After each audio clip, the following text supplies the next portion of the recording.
अदानी ने करियर चालू किया एक्सपोर्ट से, धीरूभाई ने करियर चालू किया एक्सपोर्ट से। गोबर भी एक्सपोर्ट होता है, मिट्टी एक्सपोर्ट होती है, गधे असली वाले एक्सपोर्ट होते हैं, डोंकीज। अगर घर पे कोई हाउसवाइफ समझो बैठी है अभी, वो कैसे स्टार्ट कर सकती है? 500 ग्राम के प्रोडक्ट से भी चालू कर सकते हो। एक्सपोर्ट इम्पोर्ट लाइसेंस जो बहुत बड़ी बात है ना, 500 रुपये में बनता है बस। Is it easy? कर सकते हैं इस इंडस्ट्री में। अगर आपको काम करना है 5,000 रुपए से भी इंडस्ट्री में काम हो सकता है। वो आइडेंटिफाई कैसे करे कि मुझे क्या प्रोडक्ट बेचना चाहिए? फ्रोजन फ्रेंच फ्राइज, इमली होती है, इमली के जो बीज होते हैं उसकी रिक्वायरमेंट बहुत बड़ी है। बना हुआ प्याज भी एक्सपोर्ट होता है और सड़ा हुआ प्याज भी एक्सपोर्ट होता है। वियर्डेस्ट प्रोडक्ट अगर आपने देखा होगा नहीं यार ये प्रोडक्ट कैसे एक्सपोर्ट हो रहा है? पेट्रॉक नाम का एक प्रोडक्ट है, पता आपको? नहीं। नासिक में एक बंदा है, कालिया एक्सपोर्ट नाम है उनका। शिप्स एंड गोट्स एक्सपोर्ट करते हैं। अभी उन्होंने खुद के चार्टर प्लेन खरीद लिए। वो इसका आंसर मिल गया, तेरा क्या होगा कालिया, तो वो हुआ उसका प्लेन ही खरीद लिया। दागा साहब का माल पहुंच चुका है। मेजर फ्रॉड्स क्या है? कौन सा प्रोडक्ट्स आपको जैसे लग रहा है कि इसकी डिमांड अभी बढ़ने वाले हैं? India would lead the world in toy market. Toy? Wow, क्योंकि पैसा है तो सब कुछ है। My God.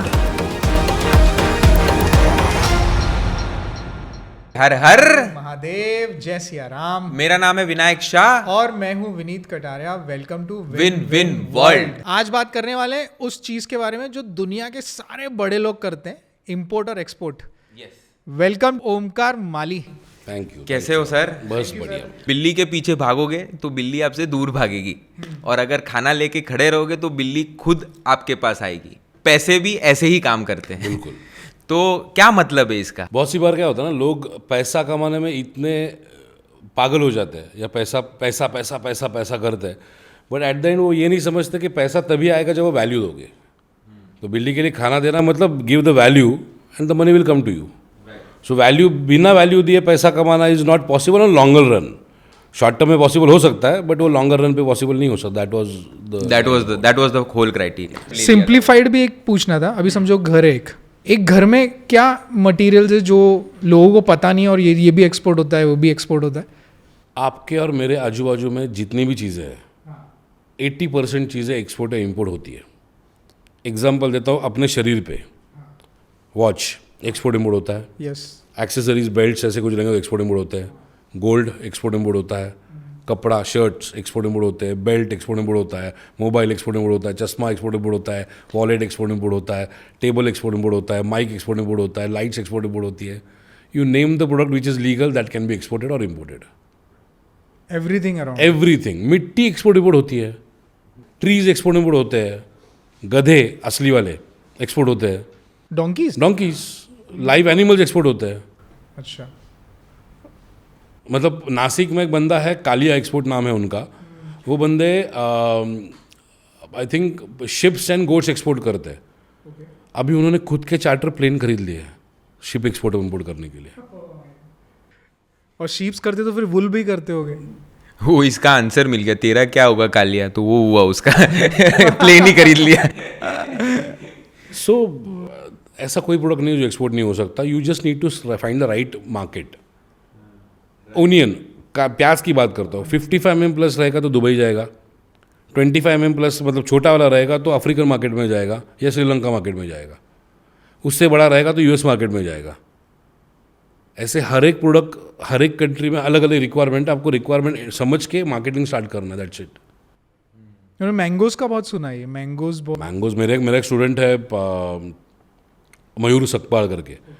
बेसिकली उसने स्टार्ट किया एग एक्सपोर्ट से चालू किया, एग एक्सपोर्ट करना। उसको जमा नहीं हो, उसमें पैकेजिंग में कुछ इशू हो गया। Then he entered into agriculture exports. मुझे आफ्टर ही जॉइंड मी, 1 साल के बाद उसको मुझे कॉल आया कि सर मेरा 2.5 करोड़ का टर्नओवर कंप्लीट हो गया।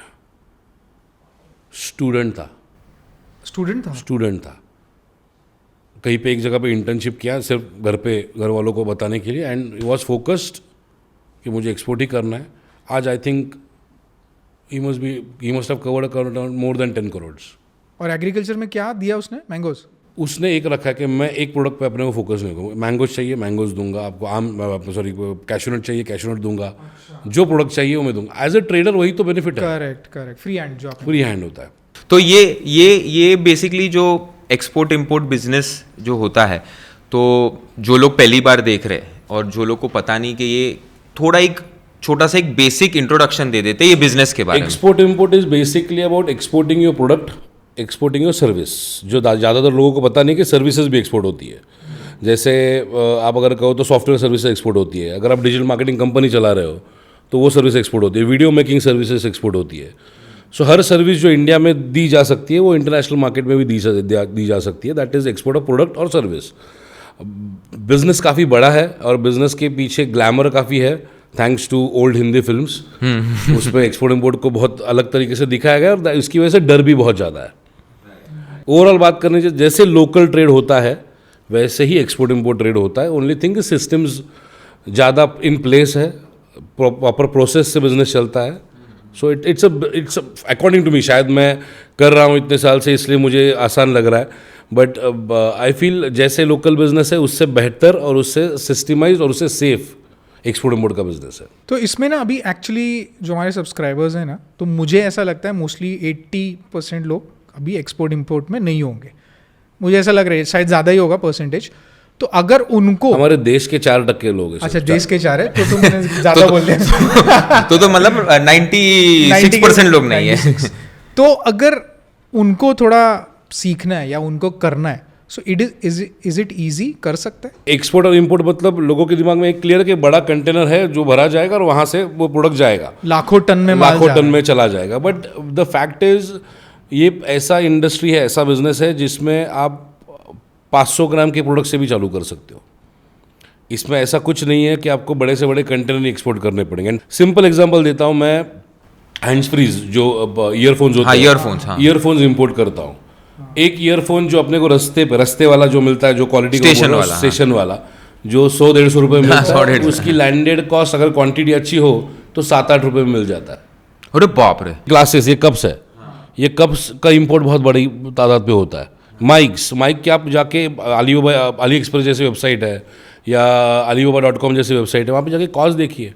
श्योर का mic, I am sure you will get it at almost 50% cost.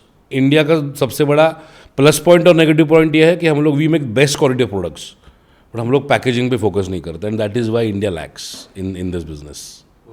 ये आप कैसे बोलते हो कि बेस्ट क्वालिटी प्रोडक्ट, जबकि इंडियंस तो खुद बोलते हैं अरे इंडियन प्रोडक्ट है, नहीं फॉरेन वाला है तो फॉरेन। वो तो सर माइंडसेट बन गया अपने लोगों का। अपने केस में होता क्या, इंपोर्टेड मतलब मेरे पास बहुत से बार लोग, मेरे स्टूडेंट्स आते हैं कि सर एक्सपोर्ट क्वालिटी प्रोडक्ट चाहिए। एक्सपोर्ट क्वालिटी प्रोडक्ट नाम का कोई प्रोडक्ट नहीं होता है। There is nothing like export quality. It is the criteria of the buyer. Buyer बताता है मुझे ये क्वालिटी का प्रोडक्ट। जब प्याज की बात करें तो 55 mm प्लस अच्छा बना हुआ प्याज भी एक्सपोर्ट होता है और सड़ा हुआ प्याज भी एक्सपोर्ट होता है। सड़ा हुआ भी होता है? हाँ। गोबर, अब एक्सपोर्ट क्वालिटी का गोबर कैसे बना है? तो गोबर भी एक्सपोर्ट होता है। नीम के जो दातुन होते हैं वो एक्सपोर्ट होते हैं।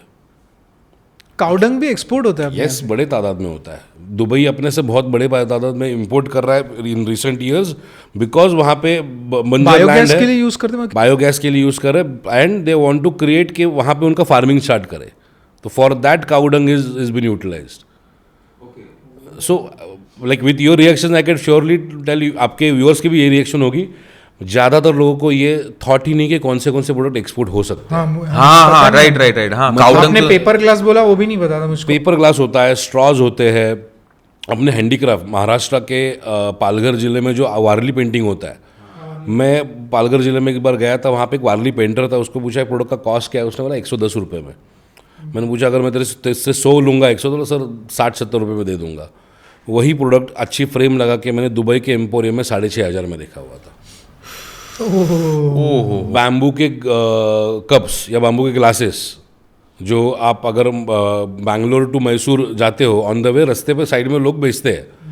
मैंने एक बार वहाँ पे रुक के मुझे आदत है कि अगर कोई अलग प्रोडक्ट दिखे तो देखो और बाद में वही प्रोडक्ट जाके सर्च करो अमेजॉन यूएस पे। तो वहाँ पे मैंने उसको पूछा, उसने बोला सर 110 में दे दूंगा। That product was selling at on Amazon Netherland at 1700 rupees in Indian currency. So ऐसा कोई भी प्रोडक्ट नहीं है जो लीगल है और जो एक्सपोर्ट नहीं हो सकता। टोटल इंडिया से मेरे हिसाब से 4-4.5 लाख प्रोडक्ट एक्सपोर्ट होते हैं अलग अलग कैटेगरी के। और टोटल 98 इंडस्ट्रीज़ है जिसके प्रोडक्ट एक्सपोर्ट होते हैं। और ये कर रहे हैं सिर्फ 4% लोग। 4% वर्किंग लोग, मतलब not even the full population. मतलब अगर डेटा बताने जाए तो why China is at number 1, तो चाइना का जितना भी वर्किंग पॉपुलेशन, पूरा पॉपुलेशन नहीं बोल रहा हूँ, जितना वर्किंग पॉपुलेशन है उसमें से 40% लोग एक्सपोर्ट इम्पोर्ट इंडस्ट्री में इन्वॉल्व है। यूएसए का द फिगर इज़ 34% और इंडिया का द फिगर इज़ 2.6% और 2.8%। पर क्यों है, हाँ क्यों है ये डिफरेंस इतना? डर। तो it is just a wrong mindset that people are working with. मतलब मेरे खुद के स्टूडेंट जो है, मैंने आज तक तकरीबन 19,000 लोगों को ट्रेन किया है। मैं चिल्ला चिल्ला के बोलता हूँ कि अगर आप खुद फार्मर नहीं हो या खुद अड़ददार नहीं हो तो एग्रीकल्चर में मत आओ। बट फिर भी 40% लोग एग्रीकल्चर में घुसने की सोचते हैं क्योंकि मेहनत नहीं करनी है। एक्स्ट्रा माइल जाके, मतलब लोगों का थॉट क्या होता है कि मैं महाराष्ट्र में रहता हूँ, नासिक नज़दीक है, वहाँ से प्रोक्योर करूँ। लोग ये नहीं सोचते कि you are not exporting from Maharashtra, आप इंडिया से एक्सपोर्ट कर रहे हो। So India should be your supplier, not Maharashtra, not your taluka, not your district. आपको एक्स्ट्रा माइल जाके ऐसी जगह ढूंढनी है जो कोई गया ही ना हो और वहां कोई से वो गया चीजें- नहीं हो या फिर डिमांड आपको हो। ट्रैवल करने हाँ की- ट्रैवल करना, मतलब वेरी एक्सक्लूसिव जगह कि भाई मेरे को अगर शुगर केन लेना है तो मैं शुगर केन ये एरिया से नहीं, मैं कोई एक्सक्लूसिव एरिया ढूंढता हूं Exactly. कि जिसने अभी तक वो डिस्कवर ही ना किया हो। डिस्कवर ना किया हो। हाँ, so then you have that upper hand. Absolutely. जैसे अभी फॉर एग्जांपल मुल्तानी मिट्टी तो महाराष्ट्र में कहीं होती नहीं है, बट फिर भी लोग जो सप्लाई करते हैं, मतलब जो प्रोक्योर करते हैं, वो मुंबई के मार्केट से करते हैं। अगर मुंबई के मार्केट से आप प्रोक्योर करने जाओगे तो वो बेचने वाला एजेंट है, आप खुद एजेंट हो, तो वो उसका मार्जिन ऐड करेगा, आप अपने मार्जिन ऐड करोगे, बायर का रेट मैच ही नहीं हो पाएगा। उससे अच्छा आप अगर डायरेक्टली जहाँ से सोर्स है वो सोर्स से अगर लेने की कोशिश करें तो आप प्रॉफिट्स एंजॉय कर सकते हो ज़्यादा और ट्रेड क्लोज होने की पॉसिबिलिटी ज़्यादा है। अरे यार सिंपल है, भारत के जितने भी करोड़पति लोग हैं मैक्सिमम 90% लोग are into export import business. Adani, Ambani, Tatas, सब लोग एक्सपोर्ट इम्पोर्ट में हैं। तो फ्रॉड होता है तो उनके साथ क्यों नहीं होता? और ऐसा नहीं कि करोड़पति बनने के बाद एक्सपोर्ट्स में आए। अदानी ने करियर चालू किया एक्सपोर्ट से, अंबानी साहब मतलब धीरूभाई ने करियर चालू किया एक्सपोर्ट से। तो ये तो बिल्कुल गलत बात है। और जब उन्होंने चालू किया तब तो डिजिटलाइजेशन नहीं था, कुछ सिस्टम्स नहीं थी। अब तो अपने मतलब वी आर फॉर्चुनेट इनफ कि बहुत सारी चीज़ें हैं हमारे हाथ में। सर कोई वियर्डेस्ट प्रोडक्ट अगर आपने देखा हो कि नहीं यार ये प्रोडक्ट कैसे एक्सपोर्ट हो रहा है, ऐसा आपके लाइफ में कोई आया हो कि वियर्डेस्ट प्रोडक्ट कि ये, जैसे आपने अभी हमारे लिए तो काउ डंग ही था, पर उसको एक्सपोर्ट करके तुम पैसा बना सकते हो, वो तो ये विलेजेस को भी नहीं पता होगा। हाँ, बहुत से नहीं पता होगा। Weirdest product if you ask me, export के बारे में नहीं, इंपोर्ट में है। पेट्रॉक नाम का एक प्रोडक्ट है, पता आपको? नहीं Okay. एक बंदे ने एक थॉट लाया कि बहुत से लोग अकेले हैं जो लोग डॉग या कैट अफोर्ड नहीं कर सकते, तो उस बंदे ने एक कंसेप्ट दिया कि आप डॉग या कैट अफोर्ड नहीं कर सकते तो आप एक रॉक रखो, पत्थर जो अपने यहाँ पे सागर गोटा बोला जाता है इसको, उसको प्रॉपर पैकेजिंग किया और उसको बोला यही है तुम्हारा pet, and people have bought it. He had made a 500 crore company. Oh my god, 500 crore company pet rock. अगर आप अमेजोन पे जाके करो तो अभी सोल्ड आउट दिखाता है, वो अवेलेबल ही नहीं है। पेट रॉक Pet नाम, rock. मतलब पेट और रॉक, पेट और रॉक। और वो रॉक ऐसे ही पड़ा रहेगा बस। ऐसे हाँ, कोई बड़ा भी रहेगा। पत्थर है वो ऐसे ही। हाँ, पत्थर है और लोग खरीद रहे हैं। आई थिंक इंडियन करेंसी में उसकी कॉस्ट कुछ 1800 या 2200 के आसपास है। तो क्या मार्केटिंग की है? 20 रुपए के ऊपर नहीं रहेगी। पैकेजिंग की कॉस्ट 15 रुपए 18 रुपए। तो बीच के साइड में मिलते हैं पत्थर, वो वाले पत्थर है। तो उसने मार्केटिंग कैसे किया होगा ये चीज किसी को कंसेप्ट सेलिंग। कि अकेले हो आप, हाँ तो अकेले हो तो this is what you need to think. आज क्या हो रहा है ना, मैक्सिमम लोग अकेले हैं thanks to social media. Again wrong platform to say, but again thanks to social media लोग डिप्रेशन में बहुत ज़्यादा है, दूसरे की लाइफ बहुत अच्छी लग रही है, तो वो कंसेप्ट उसने यूटिलाइज कर लिया फॉर सेलिंग इज प्रोडक्ट। और ये कहाँ से एक्सपोर्ट हो रहा है? US based company I believe. अच्छा, यूएस बेस्ड तो कंपनी। इंडियंस खरीद रहे हैं। बहुत अच्छी तरह से अमेजोन पे जाके आप देख लीजिए कितने लोगों ने बाय किया, कितने लोगों ने रिव्यू दिए। So it's a psychological game that he is playing, but I thought that was weird. But then आता है कि अगर कोई बंदा पत्थर बेच सकता है हाँ, तो फिर कुछ बचा भी ही बना क्या? सकता है। मतलब क्या कॉस्ट पे बेच रहा है और कहाँ पे बेच रहा है वो, मतलब और पूरे वर्ल्ड मार्केट में बेच रहा है। हाँ, अलग लेवल का प्रॉफिट ऊपर से। आपको एक भातुकली नाम का ये पता होगा, जो बच्चे खेलते हैं टॉयज, मतलब घर घर खेलते हैं, तो उसमें पूरा एक सेट होता है। Yes. हाँ, हाँ, बर्तन है, गैस है, छोटे। उसको भातुकली कहा जाता है मराठी में। सो मैंने एक बार वो प्रोक्योर किया था पूना के तांबटाड़ी नाम का एक एरिया जहाँ पे वो कॉपर के बनाए जाते हैं। तो आई प्रोक्योर्ड इट फॉर मतलब 64 यूटेंसिल्स का एक सेट बनाया पूरा, and I procured it for 6,800 rupees मेरा खर्चा आया था। पैकेजिंग का ऊपर से कुछ 300 रुपये आया था। तकरीबन सब मिला के मेरा मार्केटिंग कॉस्ट ये वो सब पकड़ के एवरेज पर प्रोडक्ट कॉस्ट मेरा 9,500 के आसपास गया था। I sold it for 24,000 rupees per piece. पर पीस। मतलब वो ट्रायल मैं जब शुरुआत के इसमें था तो I was just trying it. दूसरा महाराष्ट्र के नासिक ज़िले के आगे येवला नाम का जगह है जहाँ पे पैठनी बड़ी तादाद में बनती है, ओरिजिनल पैठनी साड़ी। पैठनी साड़ी। तो one of my friend she is a fashion designer.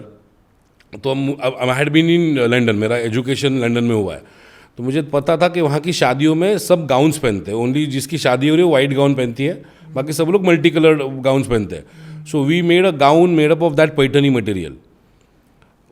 हम लोग को बनाने के लिए कॉस्ट आया आई थिंक 14,000 रुपये। We sold it for 84,000 rupees. 3 pieces sale किए थे हम लोगों ने, ऑलमोस्ट 500 टाइम्स। हाँ।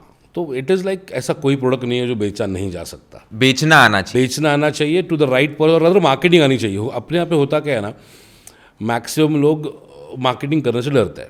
मतलब अपने यहाँ पे कोई अगर कुछ अच्छा बोले देखा मार्केटिंग कर रहा है, मतलब गाली की तरह बोलते हैं मार्केटिंग कर रहा है। बट इफ़ यू आस्क मी, आप मैं हम सब लोग जब से पैदा हुए हैं तब से मरने तक रोज़ मार्केटिंग करते हैं।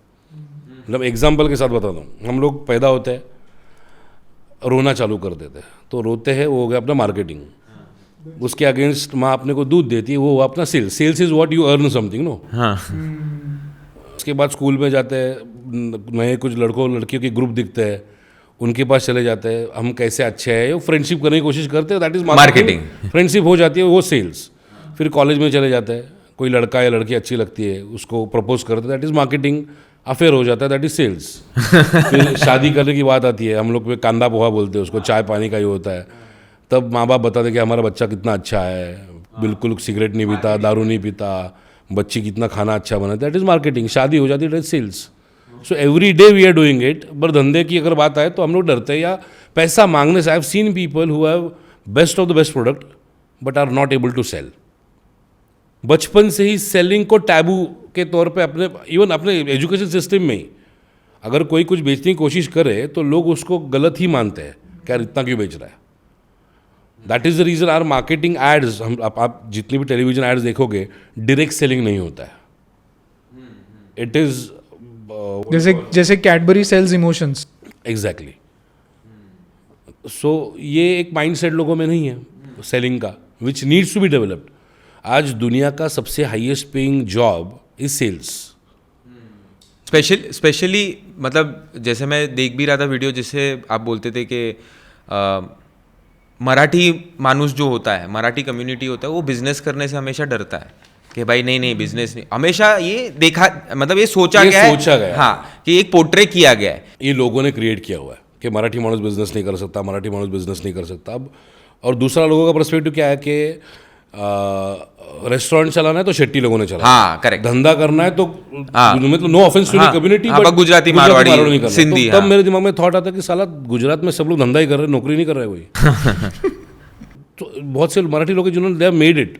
महिस्कर्स हो गया, आज IRB पूरे इंडिया में जो रोड के टोल्स है IRB मराठी मानुस है। सो ये it is just created perspective. RBL bank भी yes, which needs to be change.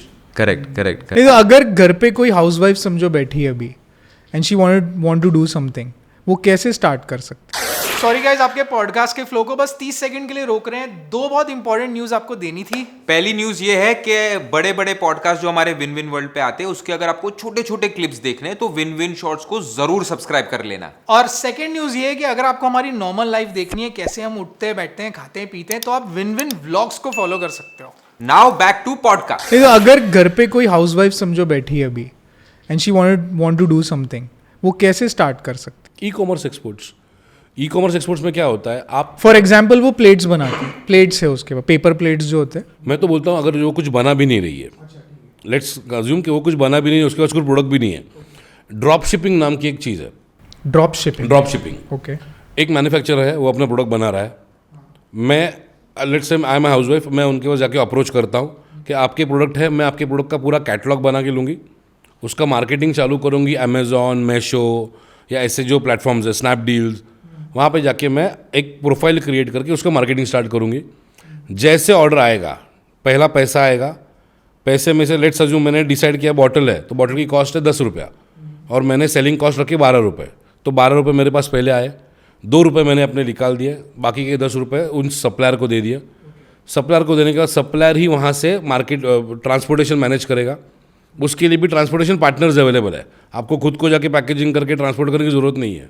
अच्छा, उसके लिए भी लोग हैं। देर आर डिलीवरी सिस्टम, जैसे डिलीवरी नाम की जो ये है, they pick it up and they send, जैसे अभी वी फास्ट होता है वैसे ही they pick it up and they deliver to जिसको देना है। तो फॉर दिस आपको दिन के 2 घंटे बहुत हो गए। आपको एक सबसे पहले 5-6 घंटे बैठ के पूरा प्रोफाइल क्रिएट करना पड़ेगा, जो भी प्लेटफॉर्म्स पे आपको सेलिंग करना है, भले वो इंडिया में है हो या इंटरनेशनल है। वो प्लेटफॉर्म्स पे जाके अपना एक सेटअप करो, प्रोफाइल क्रिएट करो, फोटोग्राफ्स डालो, प्रोडक्ट खरीदने की ज़रूरत ही नहीं है, सेटअप करके मार्केटिंग करना चालू करो। मार्केटिंग के लिए एक्सपेंस आएगा थोड़ा बहुत, मार्केटिंग स्टार्ट होगा, आप लोग जैसे बाय करना चालू करेंगे वैसे आपका सेल्स बढ़ता जाएगा। यू री invest that money in your business. अगर सिस्टमेटिकली किया जाए और अगर प्रॉपर मार्केटिंग किया जाए विद प्रॉपर सेटअप्स, तो 1 साल में a person can earn not less than 25 to 30 lakh rupees घर बैठ के। और ये कहाँ से मिल सकता है? तो उसके लिए सबसे बेस्ट ऑप्शन है अपने यहाँ पे मुंबई में क्रॉफर्ड मार्केट है। आप चाइना भी मत जाइए, क्रॉफर्ड मार्केट से भी लेके अगर प्रोडक्ट लेके आते हो, मतलब मैं अभी एक प्रोडक्ट पे मेरा एक्सपेरिमेंट चालू है। We are sourcing that product, toys है जिसको स्टेम टॉयज़ बोला जाता है, साइंस, टेक्नोलॉजी, इलेक्ट्रॉनिक, मैकेनिकल के टॉयज़ जो होते हैं, वो टॉयज़ हम लोग बाय कर रहे हैं from one of our supplier in Crawford Market. हम लोग को एक्चुअली बाय करना है चाइना से, बट अभी ट्रायल रन कर रहे हैं। तो we are buying it for I think 230 rupees per piece, और वही प्रोडक्ट ऑलरेडी अमेजोन पे दूसरा कोई सेल कर रहा है 850 रुपये में। So look at the margin, 230 रुपये का प्रोडक्ट, और वही अगर मैं थोड़ी देर के बाद इंपोर्ट करना चालू करूँ तो मुझे चाइना से प्रोडक्ट मिलेगा 110-120 रुपये में। सो टेक्निकली 110 रुपये का प्रोडक्ट मैं 800-900 रुपये में बेच रहा हूँ। पर वो क्रॉफर्ड मार्केट वाला वो प्रोड्यूसर है ना, वो प्रोडक्ट का वो खुद बना रहा है। मार्केट वाला जो है वो चाइना से इंपोर्ट करते हैं, अच्छा, जस्ट वो- trader. He is just a trader. इसीलिए जब तक क्वांटिटी कम है तब तक उनसे लेना बनता है, जब तक इन्वेस्टमेंट नहीं है आपके हाथ में। एक बार उस धंधे से इन्वेस्टमेंट बन गया, then you can start importing it from China. ये तो हुआ ड्रॉप शिपिंग का कि चलो मेरा खुद का प्रोडक्ट नहीं है, मैंने किसी और से लिया, और so drop shipping I am talking about exports, local की बात नहीं कर रहा हूँ। हाँ ड्रॉप एक्सपोर्ट शिपिंग में इंटरनेशनल में सेल करो, Correct. ये एक्सपोर्ट ही हुआ। इसके लिए लोकल से लो और इंटरनेशनल इंटरनेशनल सेल करो। इसके लिए आपको, आपके पास अगर इंपोर्ट एक्सपोर्ट का लाइसेंस है, you are considered as exporter, आपको जो एक्सपोर्ट के बेनिफिट है वो मिल जाता है। ये तो हो गया प्रोडक्ट का। अब सर्विस में आज की डेट में India, what I see in next 10 years, India would be the hub for training in world. अब इंडिया पूरे दुनिया को सिखाएगा। आज तक सिखाता आया हुआ है, बट मल्टीपल थिंग्स, जैसे स्किल डेवलपमेंट हो गया है। आप आज जाके अगर कोर्सेरा जैसे प्लेटफॉर्म पे देखिए, या फिर जो इंटरनेशनल प्लेटफॉर्म्स है, मैक्सिमम लोग इंडियंस हैं वहाँ पे, who are selling their courses. So selling courses is going to be the next big thing. May that be your personal development skills. अब एक मेरे पहचान में एक बंदा है, he stays in Netherlands, Germany में। वो जर्मनी में वहाँ के मराठी लोगों के बच्चों को सिखाता है मराठी कैसे बोली जाए, and he is making Indian currency में 8 to 10 lakh rupees per month. Nice. और ये सर है ना, मेरी मासी है, तो वो लंदन में रहती थी, तो ये सेम चीज़ हुआ। नाउ तो उसने क्या बोला कि अरे यार मैं गुजराती पढ़ाऊँ तो इधर यूके में लोगों को, तो उसको स्कूल में एडमिशन मिल, मतलब she was appointed as a teacher कि हाँ भाई आप गुजराती पढ़ाओ, क्योंकि इधर कोई है नहीं हमारे पास गुजराती। तो वो प्रिंसिपल बन गई गुजराती सेक्शन की, और फिर उनको ट्यूशन्स के लिए घर पे आ रहे थे 10 से 12 बच्चे आते थे, जो ऑलमोस्ट, मैं आपको बात कर रहा हूँ 30-40 years back, 8 pound per hour देते थे। 8 pound, वो भी इतने साल पहले, मतलब कितना पैसा हो गया। आप वो भी घर पे बैठे, और आपको क्या, आपको आपकी भाषा ही समझानी है। अब तब वो जब गए थे तब तो फिजिकल जाना जरूरी था। आज तो यहाँ बैठ के कर सकते हैं। That is export of services. आज मैं जब ट्रेनिंग देता हूँ, मेरे क्लाइंट बहुत से स्टूडेंट हैं जो वर्ल्ड वाइड अटेंड करते हैं, I am exporting my training services to them. But उसके लिए लोग कर रहे हैं, बट पीपल डोंट नो कि उसके लिए एक अलग से अथॉरिटी है जिसका नाम है सर्विस एक्सपोर्ट प्रमोशन काउंसिल। वहाँ पे अगर आप रजिस्टर करते हो तो आप जितने अमाउंट का एक्सपोर्ट करते हो सर्विस, उस पर आपको 2.5% एक्स्ट्रा गवर्नमेंट आपको इंसेंटिव देती है। ओ नाइस। और ये एक्सपोर्ट प्रोडक्ट की अगर बात करें तो प्रोडक्ट में भी 2.5 से 10% के आसपास आपको इंसेंटिव मिल जाता है प्रॉफिट के अलावा। The reason is Indian government wants कि एक्सपोर्ट करे सारे प्रोडक्ट्स पे? सारे प्रोडक्ट पे 99% प्रोडक्ट, एक आधा प्रोडक्ट कोई रहेगा जिस पे नहीं है, बट 99% प्रोडक्ट पे गवर्नमेंट इंसेंटिव देती है आपको। मतलब आप 10 लाख का सर्विस बेचोगे, आप 10 लाख का सर्विस बेचो, 10 लाख में आपका प्रॉफिट 1 रुपया हो या 9 लाख रुपए हो, आपको इंडियन गवर्नमेंट उस पर इंसेंटिव देने ही वाली है। अच्छा मतलब 2.5% भी दिया तो 2.5 लाख हो गया ऑलमोस्ट। तो ये तो बहुत अच्छा बात है। और उनका कोई कैपिंग नहीं है गवर्नमेंट का कि आप जितना भी बेचो आपको उसका 2.5% मिल जाता है। ये तो एक स्कीम मैंने बताई, ऐसे बहुत सारी स्कीम्स है इंडियन गवर्नमेंट की। Because Indian government local to global बोल के तो होने वाला है नहीं। यहाँ के लोकल्स को ग्लोबल जाना पड़ेगा, सेल करना पड़ेगा, तो ही जीडीपी बढ़ेगा, तो ही एम्प्लॉयमेंट जनरेट होगा। सो एक्सपोर्ट करना हमारी जितनी रिक्वायरमेंट है उससे ज़्यादा गवर्नमेंट की रिक्वायरमेंट है जीडीपी बढ़ाने के इसके लिए।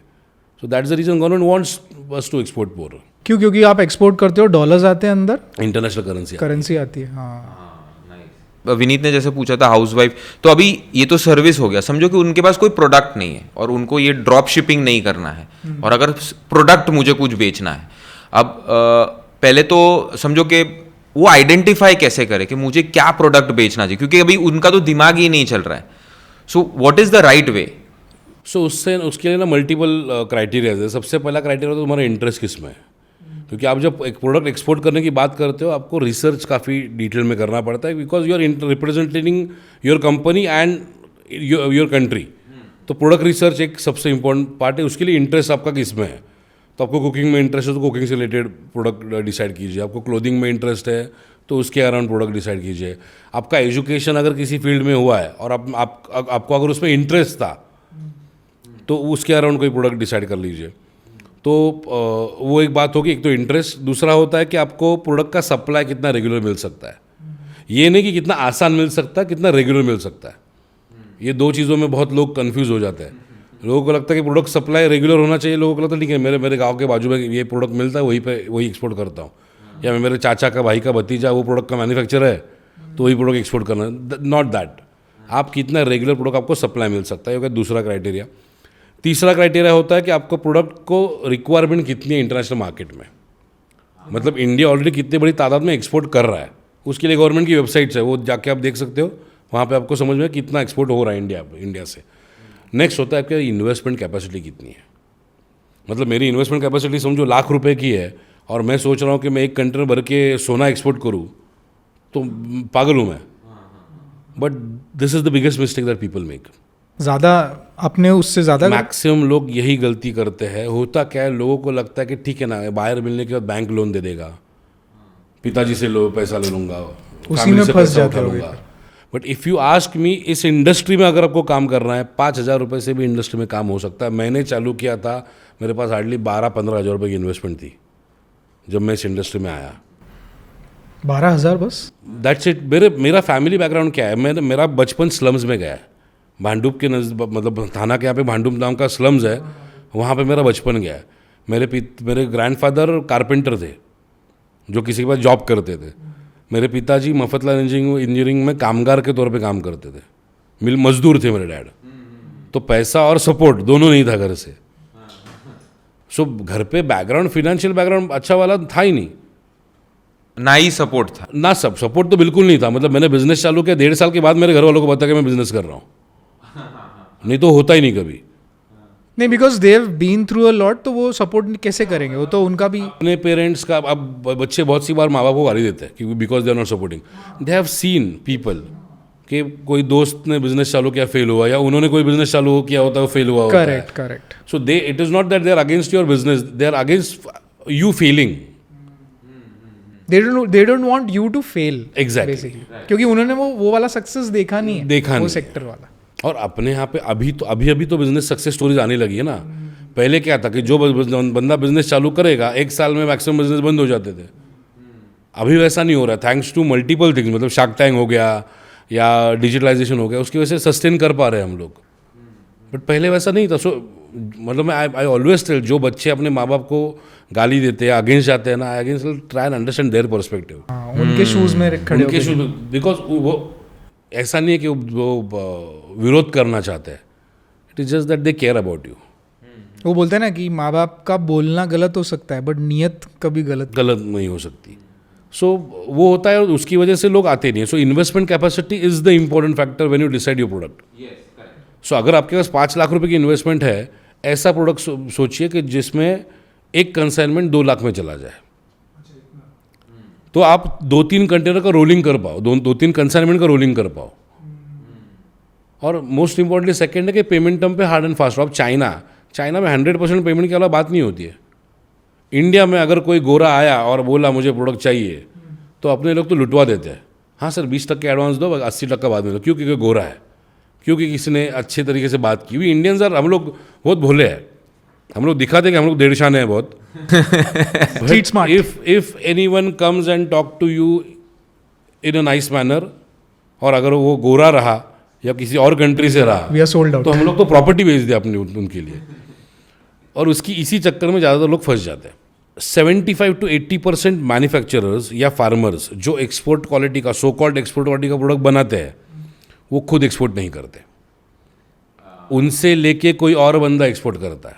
मैं कांदा उगा रहा हूँ एकदम अच्छे क्वालिटी का, मैं नहीं दे रहा हूँ, मैं नहीं दे रहा हूँ, कोई और आके लेके कोई फिर और बेच आके रहा है, लेके जा रहा है, मतलब कोई और मलाई खा रहा है। और कोई और मलाई खा रहा है।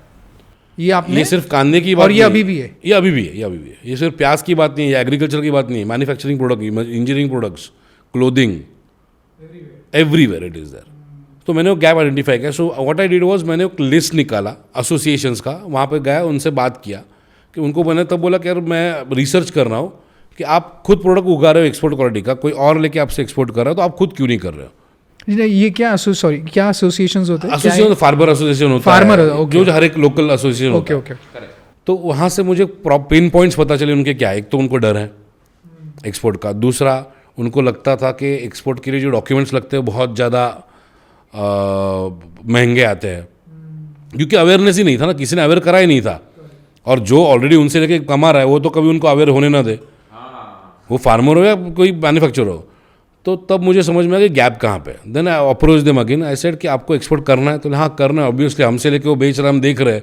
पहली बार आया तो मारुति 800 में आया था, अब बड़ी गाड़ी में आ रहा है, तो कमा ही रहा है, और हम उधर ही और है। हम उधर ही है, और पीछे गए। हाँ तो देवर लाइक हमको करना है बट हमें डर है। मतलब क्या डर है? तो नहीं, हमको डर के पैसा डूबेगा। तो मैंने चलो हम लोग सबसे पहली बात करते हैं, हम लोग तुम्हारे डॉक्यूमेंटेशन बना के लेते हैं। तो उन्होंने बोला नहीं यार डॉक्यूमेंटेशन महंगे पड़ते हैं। मैक्सिमम लोगों को आपके यहाँ पे एक पता नहीं होगा, एक्सपोर्ट इम्पोर्ट लाइसेंस जो बहुत बड़ी बात है ना, 500 रुपये में बनता है। बस हाँ, लोग मेरे सामने लोग हैं जो 15-15 हज़ार में बेच रहे हैं और लोग खरीद भी रहे हैं आज भी। वो एजेंट्स बेच रहे हैं।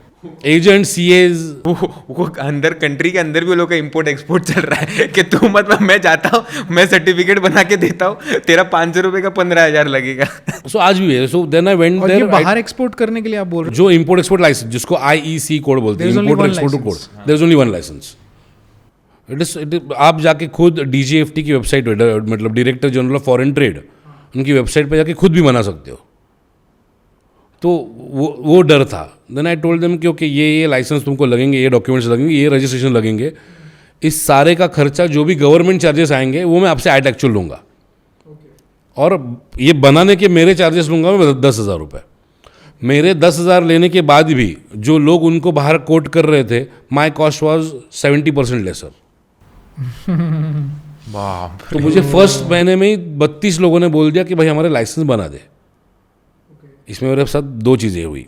एक, मेरे पास 3,20,000 का रेवेन्यू आ गया जब वो टाइम पे, जब मेरे पास पैसा नहीं था, बहुत बड़ी बात थी। सेकंड, मेरे पास 32 ऐसे लोग मिले जिनके पास एक्सपोर्ट क्वालिटी की प्रोडक्ट है, दूसरा कोई लेके उनसे प्रोडक्ट एक्सपोर्ट कर रहा है, वो खुद एक्सपोर्ट नहीं कर पा रहे बट अभी उनके पास लाइसेंस है। तो पहला पैसा आया, फिर वापस उनके पास अप्रोच किया, उनको लाइसेंस दे दो, चालू करो। तो कहाँ चालू करे भाई, आगे का क्या है, हमको क्या पता, लाइसेंस अभी दिया है। मैंने ठीक है, तब मेरे पास पैसा था, आई री invested it. I told them तुम्हारे प्रोडक्ट के लिए मैं मार्केटिंग करूँगा, बायर मैं ढूंढ के लाऊंगा, क्योंकि तब तक मैं सिस्टम समझ चुका था। अच्छा, बाहर का बायर भी बायर मैं ढूंढ के लाऊंगा। देखो मैं उनसे पैसा एक्स्ट्रा मांग नहीं रहा था, मुझे तो क्या खतरों के खिलाड़ी बनना था। ये ट्राई करो, हुआ तो हुआ, बनी तो बनी, नहीं तो अब्दुल गनी। तो अगर होता था तो ठीक है, नहीं होता तो बात खत्म हो जाती थी। तो मैंने बोला मैं मार्केटिंग चालू कर देता हूँ। अगर बायर आता है, कंफर्म होता है आपका ऑर्डर, आपको परचेस ऑर्डर आ जाता है, तो जो आपका प्रॉफिट रहेगा, लेट्स सपोज आप ये पेन बेच रहे हो, ये पेन का आपका कॉस्ट है समझो 4,000 रुपये, इसमें आपका 1,000 रुपये का प्रॉफिट है, 1,000 रुपये के ऊपर मैं 30 तक का आपको चार्ज करूँगा। हाँ, बट आपका पैसा आने के बाद तो देवर नॉट एट रिस्क। मेरे लिए रिस्क था कितने का, 3,20,000 का, जो उनसे ही कमाया था मैंने। सो मेरे लिए वेस्ट होता तो क्या होता, 3-4 महीने वेस्ट होते मेरे। तो मैंने I started with I think 17-18 लोगों ने मुझे बोला कि काम चालू करो। तो मैंने उनके प्रॉपर कॉन्ट्रैक्ट बनाए, सारी चीज़ें लीगली जो चीज़ें रिक्वायर्ड थी वो कर ली। आई स्टार्टेड मार्केटिंग, और मार्केटिंग करने जैसे स्टार्ट किया मार्केटिंग, आई थिंक पहले 3-4 महीने में 2 लोगों को बायर मिल गए। तो बायर मिल गए, मेरा प्रैक्टिस हो गया। तब तक मैंने एक्सपोर्ट नहीं किया था, मुझे कुछ नहीं पता था। कभी फर्स्ट था, उनका भी फर्स्ट था। तो मुझे पूरा प्रैक्टिस हो गया दूसरे के पैसे पे, दूसरे के प्रोडक्ट पे, कि एक्सपोर्ट कैसे हो सकता है। मुझे बायर फाइंडिंग का प्रोसीजर पता चला दूसरे के पैसे पे, मुझे पूरा सिस्टम समझ में आ गया क्या कहाँ पे हो सकता है। तो तब मुझे कॉन्फिडेंस आ गया कि भाई अभी मैं कर सकता हूँ। तब तक उनके बिजनेस सेट हो गए, रेवेन्यू आना चालू हो गया। क्योंकि एक बार आपको एक बायर जेन्युइन मिल गया ना, तो that buyer will be at least with you for years time, कम से कम। अब एक्सपोर्ट इंपोर्ट भी इंडस्ट्री में आना है अगर, और अगर आप ये सोचोगे कि मेरे पास करोड़ों रुपए आएगा तब मैं इस इंडस्ट्री में आऊँगा, तो वो तो होने से रहा। उससे अच्छा अगर उसी इंडस्ट्री में काम करना एंड गेम है, तो नीचे से चालू करो। अगर इन्वेस्टमेंट नहीं है तो छोटे से चालू करो। आप डॉक्यूमेंटेशन सर्विसेज देना चालू कर सकते हो, जो मैंने चालू किया। आपने सर्विसेज से चालू? मैंने सर्विस से चालू किया। उसके बाद मैं बना उनका मार्केटिंग एजेंट। बनने के बाद देन मैंने एक्चुअल अपना ट्रेड चालू किया जब पैसा आया। इंडिया में 60 to 70% बिजनेस ऐसे है कि जो डिपेंडेंट है चाइना के इंपोर्ट पे, और जो लोग खुद इंपोर्ट नहीं करते। फॉर एग्जांपल, आपको अगर किसी कंस्ट्रक्शन साइट चालू है, किसी भी कंस्ट्रक्शन साइट में 60 to 50% चीज़ें इंपोर्टेड लगती है। Tiles, fans, towels, your toiletries, toilet fittings, ये ज़्यादातर चीज़ें इंपोर्ट ही होती है। मतलब ईंट, रेती और सलिया, इसके अलावा सारी चीज़ें तो इंपोर्ट होती है। आप एक साइट वाले बंदे के पास चले जाओ, उसको बोलो, उसको कॉस्टिंग दो कि भाई तू ये इंपोर्ट कर रहा है, या तू जिससे ले रहा है वो इंपोर्ट कर रहा है, तू यहाँ से लेगा, तुझे इतनी कॉस्ट होगी, मेरे साथ चल चाइना मार्केट, तेरे सामने तू अपने हाथ से पैसा दे के तेरे सामने कंटेनर लोड होगा, कंटेनर सील होने के पहले मुझे तूने जितना भी शॉपिंग किया है उसका 5% में लूँगा। आपको 5% देने के बाद भी वो बंदा कम से कम 20 तक का प्रॉफिट में रहेगा। This is called sourcing agency. So opportunities बहुत सारी है, और ये मैं जो एग्जांपल दे रहा हूँ मेरा दोस्त कर रहा है। नहीं, और राइट एजेंट्स कैसे कनेक्ट करता है कोई? राइट एजेंट्स के लिए इंटरनेशनल में, एक्सपोर्ट्स में हो या इंपोर्ट में हो, the best way to go ahead is Indian embassy in that country. हर एक कंट्री में एक इंडियन एम्बेसी है। You mail it to them कि मैं I am looking for this, they will help you. उनका काम ही वही है, एक्सपोर्टर्स इंपोर्टर्स जो इंडियन है उनको हेल्प करना। भले वो डायरेक्ट एजेंट का नाम ना दे, but they at least send you the list of the agents. तो बाद में आप वेरीफाई करके ये कर सकते हो। और बायर ढूंढने का फिर क्या प्रोसेस होता है? जैसे आपने पहले ढूंढ लिया। बायर ढूंढने के प्रोसेस टोटल 24 अलग अलग प्रोसेस है। 24 ऑफलाइन में भी है, ऑनलाइन में भी है। उस पर सबसे जो कोई ईजिएस्ट एक तो है, इंडियन एम्बेसी को मेल करो, बायर का डेटा मांगो, 3 दिन में बायर का डेटा आ जाएगा आपके पास। कि फॉर एग्जांपल अब बायर किसी को टॉवल चाहिए बायर को, तो वो एम्बेसी के पास नॉलेज होता है उसका? एम्बेसी के पास ये डेटा होता है कि XYZ कंपनी ने ये प्रोडक्ट कितना एक्सपोर्ट किया हुआ है या इंपोर्ट किया है, उस कंट्री में इंपोर्ट किया है। सो आपको एग्जैक्ट इंपोर्टर मिल जाता है। XYZ US की कंपनी ने इतना साबुन मंगवाया है, तो वो एम्बेसी के पास नॉलेज होता है। कंप्लीट कस्टम का डेटा पूरा जो होता है वो आपको ऑन रिकॉर्ड मिल जाता है एम्बेसी के। और मुझे एक चीज़ क्या समझ में आ रही है कन्वर्सेशन से, कि अगर हम मतलब बड़े शार्क्स को अगर टारगेट करते हैं तो अपना जर्नी ज़्यादा डिफिकल्ट भी होता है, ज़्यादा चैलेंजिंग है, कॉम्पिटिटिव भी। ऐसे कंट्रीज़ को टारगेट करने चाहिए जो छोटे कंट्रीज़ है, प्लस वहाँ पे अपने प्रोडक्ट्स ही नहीं जा रहे। आई ऑलवेज से कि आपको कंट्री ऐसी सिलेक्ट करनी चाहिए जो डेवलपिंग हो या अंडर डेवलप्ड हो। डेवलप्ड कंट्री में आप एंटर करोगे तो डेवलप्ड कंट्री में उनके नॉर्म्स आर इन प्लेस, तो वहाँ पे आपको सर्टिफिकेशन ज़्यादा लगेंगे या डॉक्यूमेंटेशन ज़्यादा लगेंगे। छोटी कंट्रीज है ना, अफ्रीका, कम्बोडिया जैसी कंट्री है, वहाँ पे टारगेट करो। मॉरिशस जैसी कंट्री, वहाँ पे टारगेट करो कि जहाँ पे एंट्री आपका बहुत ईजी होगा. सो एक बार वो स्टैंप लग गया ना कि आप एक्सपोर्टर हो, तो फिर बाकी कंट्रीज़ में आपको एंटर करना ईजी हो जाता है. और ऐसी कंट्रीज़ ढूंढनी ज़रूरी है कि जहाँ पे इंडिया ट्रेड कर रहा है बट कम तादाद में कर रहा है. हाँ, तो कंपटीशन ही आपका कम हो Competition जाता आपका है. कम हो जाता है. हाँ, इसमें और एक ना फियर मुझे क्या लग रहा था कि मतलब एक नॉर्मल पर्सन को फियर क्या होता है कि माल भेजा, बीच में कुछ हो गया, मतलब सी वेज के थ्रू भेजा, बीच में कुछ हो गया, तो वो खर्चा फिर insurance proper insured, end to end insurance हो जाता है. पूरा कंटेनर आपका इंश्योर्ड है, पूरा कंटेनर आपको करना पड़ता है. करना पड़ेगा. हाँ, आपको करना पड़ेगा. इंश्योरेंस के पैसे तो नॉमिनल 5-6 हज़ार रुपये खर्चा आता है, बट वो अगर करते हो एंड टू एंड, मतलब आपके वेयर हाउस से लेके बायर के वेयर हाउस तक, तो यू आर इंश्योर्ड. हाँ, अगर आपका प्रोडक्ट आप जो भेज रहे हो, प्रोडक्ट जाते थे ख़राब हो गया, तो उसका इंश्योरेंस मिलता नहीं है. Perishable products. पेरिशेबल प्रोडक्ट हो या कोई प्रोडक्ट हो. So, और product research कस्टम्स का कितना रोल होता है इसमें? कस्टम्स का रोल इंपॉर्टेंट रोल है. आपका क्लियरेंस पूरा कस्टम्स करते हैं. जी. और जैसा हमने हिंदी फिल्मों में देखा है कि कस्टम्स ने माल पकड़ के रखा है, पैसे दे दो तो छूट जाए, ऐसा होता है कि कस्टम्स माल पकड़ लेते हैं अगर उनको लगता है कुछ डाइसी है. अगर लगता है कि आप कंट्री में कुछ और बोल के कुछ और भेज रहे हो. अब वो एग्जांपल ओपन प्लेटफॉर्म पे तो नहीं दे पाऊंगा, बट ऐसे बहुत से एग्जांपल्स है कि लोगों ने एक अफ्रीकन एक्सपोर्टर था जो चिट्टॉन एक्सपोर्ट करता था. चिट्टॉन मतलब जो आपके कपड़े में, क्लोथिंग में डायमंड स्टड होते हैं, झूठे वाले, प्लास्टिक वाले, वो. बट वो एक्सपोर्ट करते हो, वो चिट्टॉन के साथ साथ असली डायमंड भी एक्सपोर्ट करता था. This is not a suggestion कि ऐसा करने का आइडिया नहीं दे रहा हूँ किसी को, बट ऐसा होता था. वो इतना चेकिंग रहता है कस्टम का, मतलब उनको अल्टीमेटली इट इज़, लोग टिप देते हैं, कहीं ना कहीं से टिप लीक हो जाता है. So they have their own systems. और अगर आप कुछ गलत कर रहे हो तो वो कंटेनर रुकने वाला है ही आपका.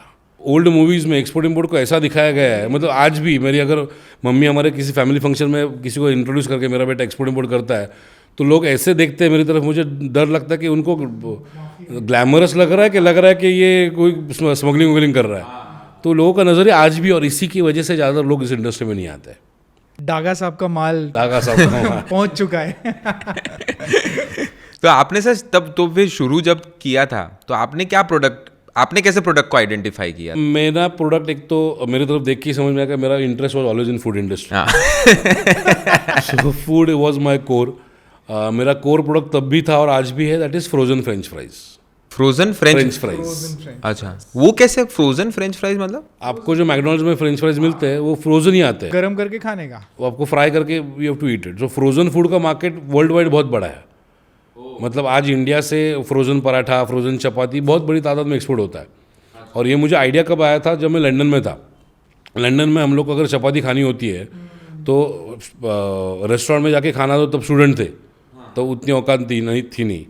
तो हम लोग शॉप में जाके लेके, तो शॉप में आधा कच्चा आधा पका हुआ चपाती मिलता था, विच वॉज फ्रोजन. और वो तब मिलता था, मुझे याद है, 1 पाउंड 10 पेंस का. 80 रुपये का 1 पाउंड था तब. सो मतलब 88 रुपीज़ 90 रुपीज़ का एक चपाती मिलता था. अपने घर में मम्मी सुनेगी 80 रुपये का एक. सो तब मेरे दिमाग में फ्रोजन फूड ऐसा है कि अब अपने को तो पता था घर पे कितने में चपाती बनती है, या अपने यहाँ पे पोली भाजी केंद्र में जाते हो तब मैं आई थिंक 3 या 4 रुपये की मिलती थी, जब मैं वहाँ पे 90 रुपये की एक चपाती खाता था. तो वो मुझे डिफरेंस पता था पहले से कि ये फ्रोजन फूड्स में अच्छा खासा मार्केट है. So when I started working on that, ideas मिले, लोग मिले. सिर्फ तब मैं जब आया तब मैन्युफैक्चरर्स लिमिटेड थे, 3 या 4 मैन्युफैक्चरर्स ही थे. आज आई थिंक मैन्युफैक्चरिंग यूनिट्स काफ़ी बढ़ गए. So that's how I interest. So interest सबसे पहला क्राइटेरिया मेरा था, तब भी आज भी है, कि आपका इंटरेस्ट होना जरूरी, तो भी आप रिसर्च कर पाओगे. और उसके बाद फिर सारे फूड प्रोडक्ट्स पे ही थे आप? अगरबत्ती एक्सपोर्ट किया है मैंने. देन आई एक्सपोर्टेड शर्ट्स का एक रिक्वायरमेंट. तो होता क्या है ना, आप एक बायर से कनेक्ट कर जाते हो, आप रिलेशन अगर अच्छे बना देते हो, तो उसके रेफरेंस से आपको नए नए बायर्स मिलना चालू हो जाता है. जैसे मेरा एग्जांपल बताऊँ, I started with exporting frozen French fries. तो मुझे एक बायर ने बोला कि यार फ्रोजन फ्रेंच फ्राइज एक्सपोर्ट कर रहा है, हम लोग को डिहाइड्रेटेड गार्लिक की ज़रूरत है, डिहाइड्रेटेड गार्लिक पाउडर की ज़रूरत है. तो मैंने उस पर रिसर्च करना चालू किया, सप्लायर देखे, वो उसको सप्लाई किया. बट उसको सप्लाई करने के वो प्रोसेस में मैंने ऑलरेडी रिसर्च कर लिया था उस पर. तब मुझे पता चला कि इसकी रिक्वायरमेंट और 2 कंट्रीज़ में है. तो मैंने और 2 कंट्रीज़ में उसका मार्केटिंग चालू किया. वहाँ पे मुझे उसके लिए एक बायर मिला. वहाँ का एक बायर था, उसने मुझे बोला कि हम लोग को वाइट ओनियन पिकल की ज़रूरत है. तो मैं वाइट ओनियन पिकल पे रिसर्च करने लगा. और फिर वहाँ पे देखा कि उसकी और 4 कंट्री में रिक्वायरमेंट है. ऐसे करते करते कंट्रीज बढ़ती गई, ऐसे करते करते प्रोडक्ट बढ़ता गया. बट अगेन मेरा हीरो प्रोडक्ट आज भी एक ही है, फ्रोजन फ्रेंच फ्राइज, जो मेरा ब्रेड एंड बटर है. बाकी तो मेरा आवन जावन प्रोडक्ट का चालू रहता है. किसी एक मतलब जो लोग बाहर भी कर रहे हैं वो लोग एक प्रोडक्ट पे रिलाई नहीं करना चाहिए. आइडली शुरुआत करते हो आप एक या दो प्रोडक्ट पे ही काम करो. You get the hang of it, of the product and the country. एक बार आप कंफर्टेबल हो गए कि लगता है अभी इसमें रेगुलर रोजी रोटी चल रहा है, then you can start exploring new products. आपको कौन सा प्रोडक्ट अभी लग रहा है कि ये अगर किसी को स्टार्ट करना है तो ये प्रोडक्ट से स्टार्ट, दिस इज सेफेस्ट और ये बहुत जल्दी आपका बायर मिल जाएगा? Ideally banana powder. Banana powder जो मल्टीपल इंडस्ट्रीज में जाता है. कॉस्मेटिक इंडस्ट्री में यूज़ होता है, फूड इंडस्ट्री में यूज़ होता है, बेकरी इंडस्ट्री में यूज़ होता है. सो एट दैट प्रोडक्ट सिलेक्ट करते हो कि ये भी एक क्राइटेरिया होना चाहिए कि आपका प्रोडक्ट कितने अलग अलग डिपार्टमेंट, अलग अलग इंडस्ट्रीज में यूज़ हो सकता है. तो आपका रेंज बढ़ जाता है बायर फाइंडिंग का. दूसरा एक है मुल्तानी मिट्टी, जो अच्छी खासी एक्सपोर्ट भी हो रही है अपने यहाँ से. और एक है जो इमली होती है, इमली के जो बीज होते हैं उसकी रिक्वायरमेंट बहुत बड़ी है. It is use as a thickening agent. Thickening agent for any industry. मतलब पेंट्स में यूज़ हो सकता है, देन आपके मेकअप्स में यूज़ होता है. इमली का बीज, इमली का बीज का वो प्रोसेस करते हैं ऑफ कोर्स, बट उसका बहुत ज़्यादा रिक्वायरमेंट है. Oh nice. आयुर्वेदा, इंडिया का सबसे बड़ा जो कोर है Ayurveda, it has got massive requirement. So Ayurveda अगर आप फोकस करते हो तो आयुर्वेदा में प्रोडक्ट्स तो है ही, आयुर्वेदिक प्रोडक्ट्स. आयुर्वेदिक सर्विसेज है, वेलनेस सेंटर्स. जब इंटरनेशनल कोई क्लाइंट यहाँ पे आके सर्विस लेता है, you are exporting that service. Correct. इस इंडस्ट्री में हर जगह पे पैसा है. Only thing is entering the right way and going to the right country is very much important. एक सर्वे हुआ था, मेरे पढ़ने में कहीं आया था 2020 में, 18 और 20 के बीच में कहीं हुआ था. The survey was which country would you like to import from instead of China. China के बदले कौन से देश से आप इंपोर्ट करना चाहोगे. 38.6% वोट्स फॉर इंडिया. मतलब दुनिया हमसे खरीदना चाहती है. और ये सर्वे किसके साथ हुआ था? जो ऑलरेडी इंपोर्ट कर रहे हैं अलग अलग कंट्री से. ऐसे 180 देशों के इंपोर्टर के साथ सर्वे हुआ था. मतलब दुनिया खरीदना चाहती है. ऑलमोस्ट 40% मार लिया इंडिया ने, विच वॉज हाइएस्ट. तो सर अभी ऐसे में कौन से देश है जो अभी तक टैप हुए ही नहीं है, या मतलब थोड़े बहुत ही हुए होंगे ऐसे कोई देश, कंट्रीज में? छोटे छोटे बहुत से देश है. आप अगर commerce.gov.in नाम की एक वेबसाइट है, वहाँ पे जाके डेटा सर्च करोगे तो वहाँ पे पता चलेगा कि इंडिया कौन से कंट्रीज में कौन से प्रोडक्ट एक्सपोर्ट कर रहा है. पूरी लिस्ट आ जाती है. commerce.gov.in. This is again government, Indian हाँ, गवर्नमेंट. gov.in बराबर. हाँ हाँ. तो ये सर बहुत सारे लोग अभी इतना कुछ करने के बाद भी आपके हिसाब से वो क्या पॉइंटर्स है जिसकी वजह से वो लोग फेल होते होंगे? फेल होने का सबसे पहला कारण है सिस्टम्स फॉलो ना करना. एक तो सबसे पहले नॉलेज ना लेना. इंडियन गवर्नमेंट का एक सिस्टम है which is called ECGC, export credit guarantee corporation. Indian government का एक एक्सटेंडेड डिपार्टमेंट है. अगर आप एक्सपोर्ट करते हो और एक्सपोर्ट करने के पहले उनसे आपने वेरीफाई करके लिया है कि मैं XYZ बंदे को XYZ कंट्री में एक्सपोर्ट कर रहा हूँ, और उन्होंने गो हेड दे दिया, और अगर उस बंदे ने आपका पैसा डुबाया, समझो आपने एडवांस पे काम नहीं किया है, तो जितना पैसा डुबाया है उसके 80 to 90% पैसा इंडियन गवर्नमेंट देती है आपको. ये एक्सपोर्ट करने वाले 70% लोगों को पता नहीं है. मैं चिल्ला के बोलता हूँ कि ECGC के अलावा ट्रेड मत करो. अगर ECGC के अलावा करना है तो एडवांस के अलावा ट्रेड मत करो. कुछ नहीं तो कम से कम 50% एडवांस और 50% LC पे काम करो. LC से लेटर ऑफ क्रेडिट, जो बायर की बैंक अपने बैंक को कन्फर्मेशन देती है. लोग उसमें भी नहीं जाते हैं. हाँ, धंधा दे रहा है भाई, चलना जाने दे. मतलब भरोसे पे करते. मैक्सिमम लोग भरोसे पे काम करते हैं. और धंधा मिल रहा है ना, बोले अरे धंधा कोई दे रहा है भाई, चल छोड़ यार, क्या टर्म्स कंडीशन लगाए. और इसी का फ़ायदा तो जो फ्रॉड करने वाले लोग हैं वो लेते हैं. हाँ, मतलब मैं हमेशा कहता हूँ कि because I did not had a mentor, I had to slog for so many years. मुझे अगर कोई प्रॉपर मेंटोर होता जो मुझे प्रॉपर रास्ता दिखाता कि कहाँ पे चलना है, कहाँ पे नहीं चलना है, कहाँ पे लेफ्ट रहना है, कहाँ पे राइट लेना है, तो मैं शायद आज जहाँ पे हूँ उससे कम से कम ये पोजीशन में 5 साल पहले होता था. तो एक मेंटोर अगर है आपके पास, a person who can guide you, a person who can hand hold you. आपको ज़िंदगी में अगर मेंटोर नहीं है तो आप बढ़ ही नहीं सकते. Every successful person has got a mentor.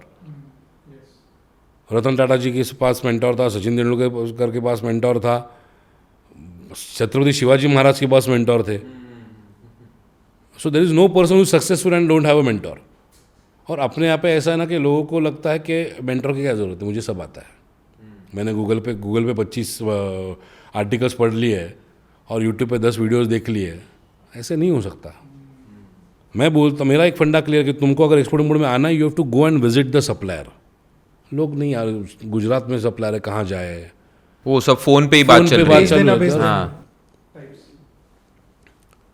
मतलब मेरा खुद का एक एग्जांपल बताता हूँ। मैंने जब इंडस्ट्री में आया, मैंने जब फ्रोजन फ्रेंच फ्राइज में चालू किया, तब 4 मैन्युफैक्चरर्स थे। मैंने सबको फ़ोन किया कि मुझे आके फैक्ट्री देखना है। तीनों ने मुझे बताया कि ठीक है आ जाओ, बात करते बैठते। एक बंदे ने मुझे बोला हाँ सर आ जाओ, पर आपका हमारा फैक्ट्री फिलहाल काम नहीं कर रहा है, हम लोग का मेंटेनेंस चालू है। मैंने ठीक है भाई, हम लोग थोड़े सालों के बाद, थोड़े महीनों के बाद करेक्ट होते हैं।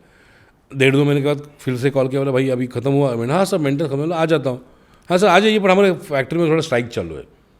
मैं बोला ये कुछ जुगाड़ कर रहा है, जाके देख ही लेते। करेक्ट। मैं जब गया वहाँ पे और देखा, बंदे ने तकरीबन उस ज़माने में 70-80 करोड़ रुपये डाल के फैक्ट्री डाली थी। फैक्ट्री। हाँ फैक्ट्री थी, मशीनरीज थी, सब कुछ था। बट अनफॉर्चुनेटली एक्सपोर्ट करने के लिए जो फ्रोजन फ्रेंच फ्राइज लगता है, उसका जो पोटैटो होता है, वो पोटैटो क्वालिटी बनता ही नहीं है जहाँ पे वो फैक्ट्री था। वो फैक्ट्री था बिहार में। बिहार में पोटैटो कल्टिवेशन बहुत है, बट फ्रेंच फ्राइज जो एक्सपोर्ट होता है, फ्रेंच फ्राइज का क्या होता है, फ्रेंच फ्राइज में फ्राई करने के बाद 2.5 मिनट के अंदर वो खाना ज़रूरी है, नहीं तो सॉगी हो जाता है। आप अगर यहाँ के लोकल मार्केट से लेके अगर फ्रेंच फ्राइज घर पे बनाओ तो देखिए वो सॉगी हो जाते हैं, नरम पड़ जाते हैं। एज़ कम्पेयर टू अगर आप इसके लाते हो मैकडोनल्ड्स के या मैकेन्स के, तो वो सॉगी नहीं होते। द रीज़न में अंदर the potato that is required. और तब मुझे पता चला कि क्यों बाकी सारी फैक्ट्रियाँ गुजरात में थी और ये फैक्ट्री यहाँ पे थी और इसलिए चल नहीं रही थी। तो अगर मैं फ़ोन के ऊपर उसकी वेबसाइट देख के उसको ऑर्डर दे देता तो शायद पहला ऑर्डर तो एग्जीक्यूट होता, बट ज़िंदगी में फिर से उठ नहीं पाता। तो आपका धंधा उस सप्लायर के ऊपर डिपेंडेंट है। अगर आप उसके पास नहीं जा रहे हो, उसको समझ नहीं रहे हो, उसकी कैपेसिटी नहीं समझ रहे हो, उसका वाइब आप मैच नहीं कर पा रहे हो, तो फिर वो लॉन्ग टर्म बिजनेस नहीं हो सकता। एक्सपोर्ट इम्पोर्ट इंडस्ट्री में 4 मेन पिलर्स है। ये 4 पिलर्स अगर इंटैक्ट है और अलाइंड है तो you are never going to be unsuccessful. सबसे पहले आप खुद, दूसरा आपका CH है, कस्टम हाउस एजेंट, जो आपके सारे डॉक्यूमेंटेशन, लोग जो एक्सपोर्ट इम्पोर्ट ट्रेनिंग के नाम पे लोग जो डरा रहे हैं ना मार्केट में कि डॉक्यूमेंटेशन 5% भाग है सिर्फ ये इंडस्ट्री का। इट्स दैट इजी, मतलब it is not easy, but it is not your work. Your entrepreneur, no, your exampreneur. आपका काम क्या है कि मुझे डॉक्यूमेंट करने नहीं आते तो मत करो ना। आपको अगर GST फाइलिंग करना नहीं आता तो आप धंधा नहीं करोगे, ये सही है क्या? नहीं नहीं नहीं, हाँ This उसके is लिए what people are doing in this industry. उसके लिए CA रख देंगे। उसके लिए CA। तो वैसे ही जैसे CA काम करता है, CA का काम क्या है कि आपका GST फाइल करना, इनकम टैक्स या फिर इनकम टैक्स डिपार्टमेंट से रिलेटेड जो भी ये है कंप्लायंस है जो मैनेज करना, वैसे ही CHA का काम होता है। CHA का काम क्या होता है? आपके डॉक्यूमेंटेशन, इंसेंटिव्स कौन से मिलेंगे, कैसे मिलेंगे, कंटेनर बुकिंग करना, आपका ट्रांसपोर्टेशन मैनेज करना, ये सब CHA के काम होता है। And where to find CHA? Easily मिल जाता है। मेरे पास अभी आप लिस्ट भेज देता हूँ, 1,500 CHA है मुंबई में, इंडिया में, तो CHA ईजीली मिल जाता है। तो वो CHA तो पहला हो गया आप, दूसरा हो गया आपका CHA, तीसरा हो गया आपका सप्लायर। सप्लायर अगर प्रॉपर नहीं है इंडिया, मतलब with my experience I am telling you, India में बैठ के बायर मिलना आसान है, जेन्युइन सप्लायर नहीं मिलते। अच्छा ऐसा है? क्योंकि अपने लोग ऑर्डर लेने के चक्कर में, अगर मेरा कैपेसिटी प्रोडक्शन का महीने का समझो 10 टन का है, मैं बोल देता हूँ सर 1 टन तो आधे घंटे में निकलता है ऑर्डर लेने के चक्कर इंडिया में हो जाएगा ओवर कमिटमेंट, हाँ हो जाएगा वाला फंडा। सो ओवर कमिटमेंट होता है, इसलिए जेन्युइन सप्लायर मिलना, और उसके लिए आपको जाके उससे मिलना पड़ेगा, बात करनी पड़ेगी, जाके एक्चुअल फैक्ट्री जो बोल रहा है, जो फोटो में दिखा रहा है वेबसाइट पे, वो वाकई में है कि नहीं वो देखना पड़ेगा। 90% suppliers in India who claim to be manufacturers are suppliers, are traders. वो लोग मैन्युफैक्चरर्स है ही नहीं। है ही नहीं मैन्युफैक्चरर्स। प्रॉब्लम तो वही है ना अपने यहाँ पे कि मैन्युफैक्चरर्स को मैन्युफैक्चर करना आता है, मार्केटिंग करना नहीं आता है, इसीलिए तो अपना एक्सपोर्ट नहीं बढ़ रहा है। चाइना में प्लस पॉइंट क्या है कि चाइना में जो मैन्युफैक्चर है वही मैन्युफैक्चर मार्केटिंग भी जानता है, वो बना के भेजना जानता बेचना भी जानता है। अपने यहाँ पे प्रॉब्लम वही है कि अपने पे बोला ही जाता है कि जो बनाता है वो बेच नहीं पाता। तो तीसरा आपका सप्लायर और चौथा आपका बायर, ये 4 चीज़ें अगर आप अलाइनमेंट में रख पाओ तो आप ये इंडस्ट्री में कभी भी फेल नहीं हो सकते। डॉक्यूमेंटेशन 5% पार्ट है। मैं इस इंडस्ट्री में 19 साल से हूँ। मुझे अगर आप बोलो कि स्टार्ट टू एंड अपने कंटेनर के डॉक्यूमेंट बना, तो शायद बना भी ना पाऊँ मैं। नहीं। नहीं बना पाऊंगा, मेरा काम ही नहीं है वो। मैं थोड़ी कारकुन हूँ, मैं थोड़ी डॉक्यूमेंट बॉय हूँ। मेरा आई एम एंटरप्रेन्योर। मेरा काम क्या है? प्रोडक्ट सिलेक्ट करना, प्रोडक्ट पे रिसर्च करना, नई कंट्री ढूंढना, कंट्री में मार्केटिंग करना, सेल्स करना, ये मेरा काम है एज ए एंटरप्रेन्योर। डॉक्यूमेंट बनाने के लिए मेरे पास 12,000 रुपये वाला बंदा है जो सैलरी लेके करता है।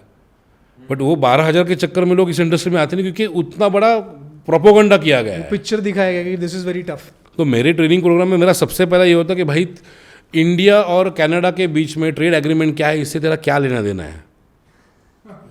एक्सपोर्ट इंपोर्ट ट्रेनिंग कोचिंग जो कंसल्टिंग इंडस्ट्री में काम चल रहा है, लोग ये सिखाते हैं कि ट्रेड एग्रीमेंट पढ़ो, इंडिया ने इसके साथ कौन सा एग्रीमेंट किया, SEZ एग्रीमेंट्स क्या है। मुझे नहीं लेना है, मुझे मेरा माल कैसे बेचना है वो समझना है पहले।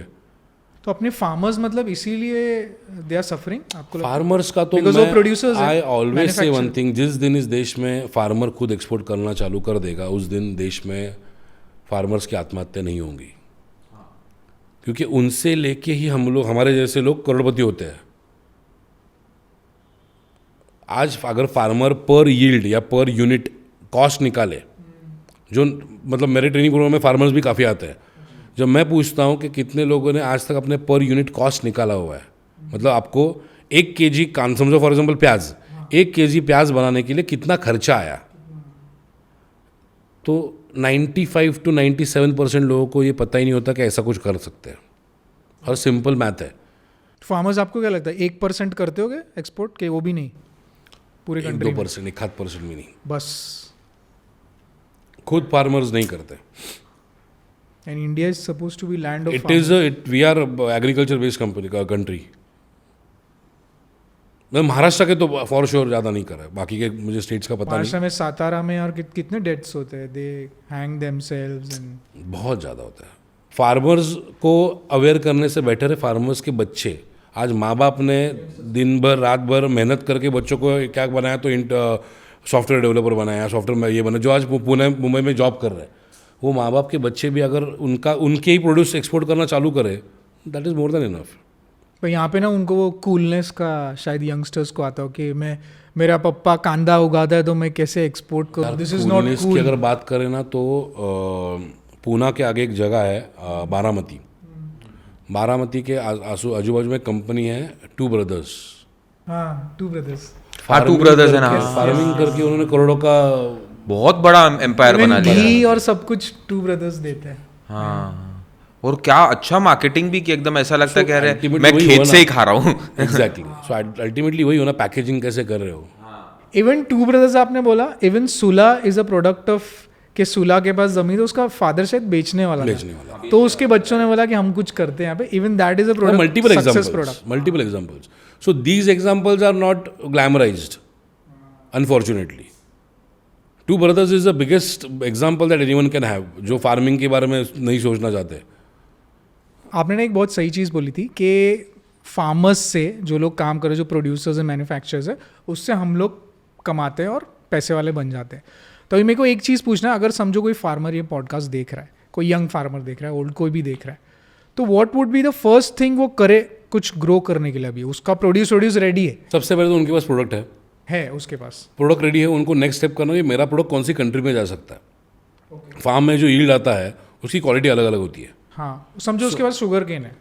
शुगर केन अपने यहाँ से एक्सपोर्ट ज़्यादा तादाद में नहीं होता, कि अपने आप की रिक्वायरमेंट बहुत है शुगर केन की, तो sugar cane cannot be export on that quantity.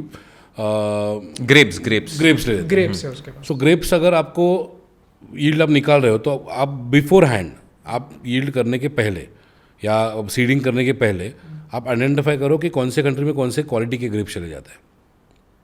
Accordingly you start pitching. और ये ऑनलाइन आइडेंटिफाई करना, ऑनलाइन आइडेंटिफाई करना, इसमें गवर्नमेंट की वेबसाइट्स है, जो commerce.gov.in मैंने बोला, उसी पे आपको सब पता चल जाएगा कि कौन से कंट्री में कौन से ग्रेप्स जाते हैं। तो वो पता चल गया, then you start marketing in that country. Marketing के लिए डिजिटल प्लेटफॉर्म्स की यूटिलाइजेशन कर सकते हैं, या फिर एग्जीबिशंस है। मार्केटिंग एज इन आप बोल रहे हो, वहाँ पे मैं कंपनीज को मेल करूँ वहाँ पे I have companies- this produce, are you Yes, interested? absolutely this right, is yes, absolutely that is marketing, correct. So marketing करने स्टार्ट करें, और साइमल्टेनियसली आपका यील्ड आते आते आपको बायर कम्युनिकेशन चालू हो जाएगा। लोग क्या करते हैं, प्रोड्यूस बाहर आने के बाद मार्केटिंग चालू करते हैं, क्योंकि एक तो पेरिशेबल प्रोडक्ट है, लेट हो जाता है। और इसमें और एक चीज़ है, मोस्टली अपने फार्मर्स के पास ये डिजिटल जो आपने बोला कि ऑनलाइन ढूंढ लो, फैसिलिटी नहीं होती है। gov.in पे commerce.gov.in पे चले जाओ, ये फैसिलिटी भी नहीं होता है, कभी कभी वो नॉलेज भी नहीं होता, because they are old and they have not been. So knowledge के लिए अगर बात करें तो ये सारी चीज़ें मैं बता रहा हूँ, ये सारी चीज़ें मैं अपने 4 घंटे के वर्कशॉप में 99 रुपीज़ में सिखाता हूँ। तो वो अगर वो भी करके 4 अगर घंटे में ही? 4 घंटे में 90 प्रोसेस है, सिस्टम्स है, I show it to them कि एक्चुअली कैसे करना चाहिए। उसकी रिकॉर्डिंग चाहिए तो रिकॉर्डिंग भी ले सकते हैं, they can refer it and go ahead with that for finding the countries. या फिर दूसरा एक ऑप्शन ऐसा है कि आपकी जो अथॉरिटी है, मतलब हर एक इंडस्ट्री की अपनी अथॉरिटी रहती है, एग्रीकल्चर के लिए अपेडा है, मरीन के लिए एम्पेडा है, आप अपेडा के पास अप्रोच करो। कर सकते हैं। अपेडा, हाँ obviously, APEDA wants people to register with them. 5,700 रुपये चार्ज करते हैं, उनके पास रजिस्टर करो। वो जितने भी एग्जीबिशन में पार्टिसिपेट करेंगे, वो वहाँ पे पार्टिसिपेट करने के बाद उनको जो भी डेटा आएगा वो आपके साथ शेयर करते हैं कि इन लोगों को ये प्रोडक्ट की रिक्वायरमेंट है, आप अप्रोच करो, बात करना चालू। और इसमें अपने ये वाली इंडस्ट्री में मेजर फ्रॉड्स क्या है जो आप बता सको कि यार ये फ्रॉड होता है, ये फ्रॉड के जो लोग आ रहे हैं वो लोग पहले ही बच जाए? या तो सेलर को जो आप बेच रहे हो, का इम्पोर्ट एक्सपोर्ट लाइसेंस आया आपके पास, वो जो आपने बोला था 500 रुपये या किसी में बनता, वही वाला। हाँ, जैसे लाइसेंस आया, पता नहीं वो डेटा कहाँ से कौन देता है, I don't know about that. वैसे आपको कॉल्स आना चालू हो जाएंगे अलग अलग कंपनियों से, मेजरली मुरादाबाद, दिल्ली, इस तरफ मेजरली, सब नहीं, कि हमारे पास बायर्स है, आप इतना इतना पे करो, हम आपको बायर देंगे। ओह, ये एक सबसे पहला बेसिक लेवल का फ्रॉड चालू होता है। इसके ऊपर मैं अपने स्टूडेंट्स को हमेशा बोलता हूँ कि मैं भी अगर करूँ तुमको बोलूँ कि मैं तुमको बायर दे रहा हूँ तो मैं झूठ बोल रहा हूँ। कैसे? कोई भी आपको बायर कैसे दे सकता है? आपका प्रोडक्ट है, खुद ही यूज़ क्यों नहीं करेगा? नहीं खुद ही यूज़ करो, छोड़ो, आपके पास प्रोडक्ट है, आपके प्रोडक्ट की क्वालिटी आपको पता है, आपके प्रोडक्ट की कॉस्ट आपको पता है। मैं आपको अगर आके बोलूँ कि ये बंदा है जो आपका बायर है, how is it possible? How do I know कि उसको रिक्वायरमेंट है उसी प्रोडक्ट की? हाउ डू आई नो कि वो प्रोडक्ट आपसे उसी कॉस्ट में खरीदने वाला है? So I can give you a lead, I cannot give you a buyer. बहुत डिफरेंस है दोनों में। बायर तो आपको ही कन्वर्ट करना, बायर आपको ही कन्वर्ट करना पड़ेगा। सो ये एक पहला फ्रॉड चालू हो जाता है। दूसरा होता है, आप जैसे इंटरनेशनल मार्केट एंटर करते हो, आपको बहुत सारे लिंक्डइन के, फेसबुक के ग्रुप्स ज्वाइन करने पड़ते हैं to start marketing your product. वहाँ पे कोई एक बंदा आ जाता है कि मैं दुबई से हूँ, शेख का फोटो रहता है सब लगा के कि मैं दुबई से हूँ, मुझे इतना इतना रिक्वायरमेंट है, और स्टोरी भी मस्त रहता है कि हम लोग को आपके प्रोडक्ट का 500 कंटेनर का रिक्वायरमेंट है पूरे साल में, हम लोग आपके साथ कॉन्ट्रैक्ट करेंगे, कॉन्ट्रैक्ट में आपको पेमेंट आपको पूरा 50% एडवांस आएगा, 50% एलसी बनेगा, कॉन्ट्रैक्ट आपको भेजा जाता है, आपको कॉन्ट्रैक्ट साइन करना पड़ता है, आप साइन करके भेज देते हो पूरा बिना पढ़े, और फिर आता है कि आपने कॉन्ट्रैक्ट जो लिया है, ये किया है, उसमें कॉन्ट्रैक्ट में हम लोगों ने आपको एक क्लॉज रखा है कि आपको उसमें उसका एक कंटेनर आपको एज अ सैम्पल भेजना पड़ेगा, हमको एक कंटेनर सैंपल भेजना पड़ेगा, जिसका पैसा हम लोग कंटेनर हमको आने के बाद मिल जाएगा। तब तक अपने लोग और ये प्रॉपर टाइम लेके करते हैं, तब तक हम लोग कैलकुलेशन 500 कंटेनर साल के, मतलब 2 लाख रुपए एक कंटेनर का, एक साल में इतना, अगले महीने BMW, उसके अगले महीने घर, महाराजा जय सिंह बन चुके हैं हमारे सिंह बन दिमाग जाते में। हैं। तो वो चक्कर में लोग वो भूल जाते हैं कि उसको एक कंटेनर बोलते हैं, ठीक है ना, कॉन्ट्रैक्ट तो किया है, अभी कॉन्ट्रैक्ट थोड़ी होती है तोड़ेगा, और लोग कंटेनर भेज देते हैं। जैसे कंटेनर यहाँ से निकला, उसको BL का कॉपी गया, बिल ऑफ लेडिंग बोलते हैं, बिल ऑफ लेडिंग का कॉपी गया, बंदे का फ़ोन स्विच ऑफ, वो कंटेनर उसका, कंटेनर उसका, और वो बेचेगा और वही पैसा रखेगा, खत्म। ऐसे एक एक करके बहुत सारे लोग से करे तो कहाँ से कहाँ पहुँच जाएगा वो। वो जरूर महाराजा बन गया होगा, मुझे लग रहा है। तो ये एक दूसरा फ्रॉड होता है। तीसरा फ्रॉड होता है, आपको लाइसेंस आने के बाद टेस्टिंग लैब से फ़ोन आते हैं कि हम लोग XYZ टेस्टिंग लैब से बात कर रहे हैं, हमारे पास एक बायर है, तो हम लोग को आपका प्रोडक्ट टेस्टिंग करना है, we won't charge you anything, तो यू आर हैप्पी, चार्ज नहीं करने वाले, कुछ नहीं करने वाले, सैंपल भेज दीजिए हमको। सैंपल भेजने के बाद पहले आता है कि बायर का अप्रूवल आया, फिर आपको एक झूठा परचेस ऑर्डर भेजा जाता है कि ओके सब हो गया, समझो 50 लाख का ऑर्डर है, 50 लाख में से हम आपको 25 लाख रुपए एडवांस देंगे, 25 लाख रुपए डॉक्यूमेंट बनने के बाद देंगे, सिर्फ आपको ये सैंपल टेस्टिंग लैब का 5 लाख रुपए फ़ी भरेंगे तो आपको ये मिलेगा। These are मेजर फ्रॉड्स जो हो सकते हैं। और इसके लिए सबसे बेस्ट है कि बायर कोई आया, आप जाके आपके RCMC में जाओ या फिर आपके ECEC के ऑफिस में जाओ और बोल देना कि ये बायर है, इसकी ये डिटेल्स है, करूँ या ना करूँ काम। हाँ, वो तो बेस्ट है ना, गवर्नमेंट ही आपको सपोर्ट कर या फिर कोई लैब आती है कि ऐसे हम लोग ये लैब से बोल रहे हैं, आपकी RCMC में जाके बोलो कि ये लैब ने हमको ये अप्रोच किया, क्या करे, वो बता देंगे ऑफिसर्स, वो उसी लिए तो बैठे हैं। और आरसीएमसी आपने बोला कितना अवेलेबिलिटी है इसका हर सिटी में, एवरीवेयर इज देयर? मुंबई में है maximum, Mumbai Delhi metro cities में है, बट मोस्ट इम्पॉर्टेंटली वहाँ के officers they are very cooperative. मतलब you go to them, talk to them, they will help you in all possible ways. पर पुणे में कोई है जिसको लाइसेंस मिला, उसको मुंबई आना मुंबई आना पड़ेगा। तो आरसीएमसी का फुल फॉर्म क्या है? Registration cum membership certificate. अच्छा, ओके ओके। गवर्नमेंट ने मतलब हर डिपार्टमेंट में रखे हैं लोग to guide. Absolutely systems are created. Government का तो एक्चुअली रूल है, आप जो मुझे पूछ रहे थे कि आप गांव में लोग हैं उनके लिए क्या करना चाहते हो, government has already intimated them to go and make aware. लोगों को अवेयर करना चालू करो ग्रामीण महाराष्ट्र में या ग्रामीण भारत में कि एक्सपोर्ट में आना ज़रूरी है। वो ट्रेनिंग कहाँ पहुँचता है अपने यहाँ पे, ऑन पेपर ट्रेनिंग हो जाता है। अभी मुझे एक सवाल पूछना था सर, अभी नेक्स्ट जो डेकेड आ रहा है, नेक्स्ट 10 ईयर्स, कौन सा प्रोडक्ट्स आपको जैसे लग रहा है कि इसकी डिमांड अभी बढ़ने वाले हैं? India would lead the world in toy market. Toy? Wow, China से ऊपर? चाइना का इंपोर्ट इंडिया को ख़त्म कर देना है, and India is working towards that. Toy association of India नाम से एक एसोसिएशन बना है, प्लस इंडियन गवर्नमेंट अलग अलग क्लस्टर्स बना रही है टॉयज़ के लिए। सो वो स्टेम टॉयज़, मैंने जो बोला कि मैंने अभी काम चालू कर दिया, स्टेम टॉयज़ में इंडिया लीडिंग रहेगा even next 5 to 10 years. What is stem toys? Science, technology, electronics and mechanical, इसके रिलेटेड जो टॉयज़ होते हैं, अच्छा, ओके। वो टॉयज़। तो जैसे एग्जांपल साइंस Robot के हो मतलब गया। रोबोट हो गया, रोबोट्स हो गए, इवन वुडन टॉयज़ जो होते हैं जो नंबर्स के होते हैं, वो टॉयज़ हो गए, या फिर लेगो जैसे छोटे छोटे टॉयज़ होते हैं। Even chess can come in that. Yes, chess can come in that. Right right right. तो toy industry is the market to look out for. Toy industry है, प्रोसेस फूड इंडस्ट्री तो again never ending industry French है। Fries? French fries तो process में तो बहुत सारे options है। Other than that if you ask me, in next few years cosmetics and service exports. Service export will boom. Service industry, कोई भी type का सर्विस, कोई भी टाइप का service, specially training services, considering the Indian cultural trainings और even regional trainings बहुत बड़े तादाद में बढ़ेंगे। जो आपने बोला कि इंडिया पूरे दुनिया को सिखाएगा। Yes, India will be the capital of training in next few years. ये कितने साल आप बोल रहे हो? 5? 10 साल, 5 से 10 साल। तो आइडली ऐसे प्रोडक्ट सिलेक्ट करो which are female oriented, kids oriented, diabetic oriented और ओबेसिटी ओरिएंटेड। ये 4 चीज़ें जो कभी खत्म नहीं होगी इंडस्ट्री, ना इंडिया में ना वर्ल्ड में। Female kid, female kid, diabetic and obesity. Okay. Females में भी अगर करना है तो don't go for size oriented cloth, जिसमें साइज का लफड़ा हो, ऐसे प्रोडक्ट में मत जाओ। So what is the best thing? दुपट्टा, उसमें साइज का इशू ही नहीं है कुछ। यस।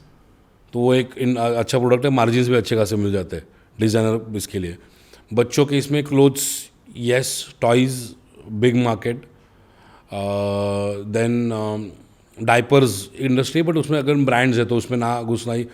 आइडली नए एंटर कर रहे हो तो ऐसे प्रोडक्ट में आइए जहाँ पे बड़े ब्रांड्स एस्टेब्लिश नहीं है, जो अनऑर्गेनाइज मार्केट है। और उसके लिए एक अच्छा पॉडकास्ट है, इंडिया अनिंक नाम से। It is I forgot the name of that person. उनका अनऑर्गेनाइज्ड इंडिया क्या है, मतलब चाय वाला is unorganise sector, but India का मैसिव इकोनॉमी का है उसमें पार्ट। सो वैसे अनऑर्गेनाइज सेक्टर्स में अगर आप काम करते हो जिसमें ब्रांड्स कोई क्रिएटेड नहीं है, and then you try to create a brand out of it. Yewale चाह यहाँ जो ब्रांड बना, करेक्ट करेक्ट करेक्ट। उसने क्या किया, he identified the unorganise market और उसने ब्रांड क्रिएट किया। और जो चीज़ें, जो इंडस्ट्री कभी ख़त्म नहीं होने वाली, ओबेसिटी कभी ख़त्म नहीं होने वाली है, आपका डायबिटीज़ नहीं ख़त्म होने वाला। सो create a product around that. अब सिंपल आपको याद है कि नहीं पता नहीं मुझे, पर अपने यहाँ पे टेली शॉपिंग पे हाँ हाँ हाँ, सोना बेल्ट। अरे कितने लोगों ने लिया था वो तो। मैंने खरीदा था, कुछ काम का नहीं है।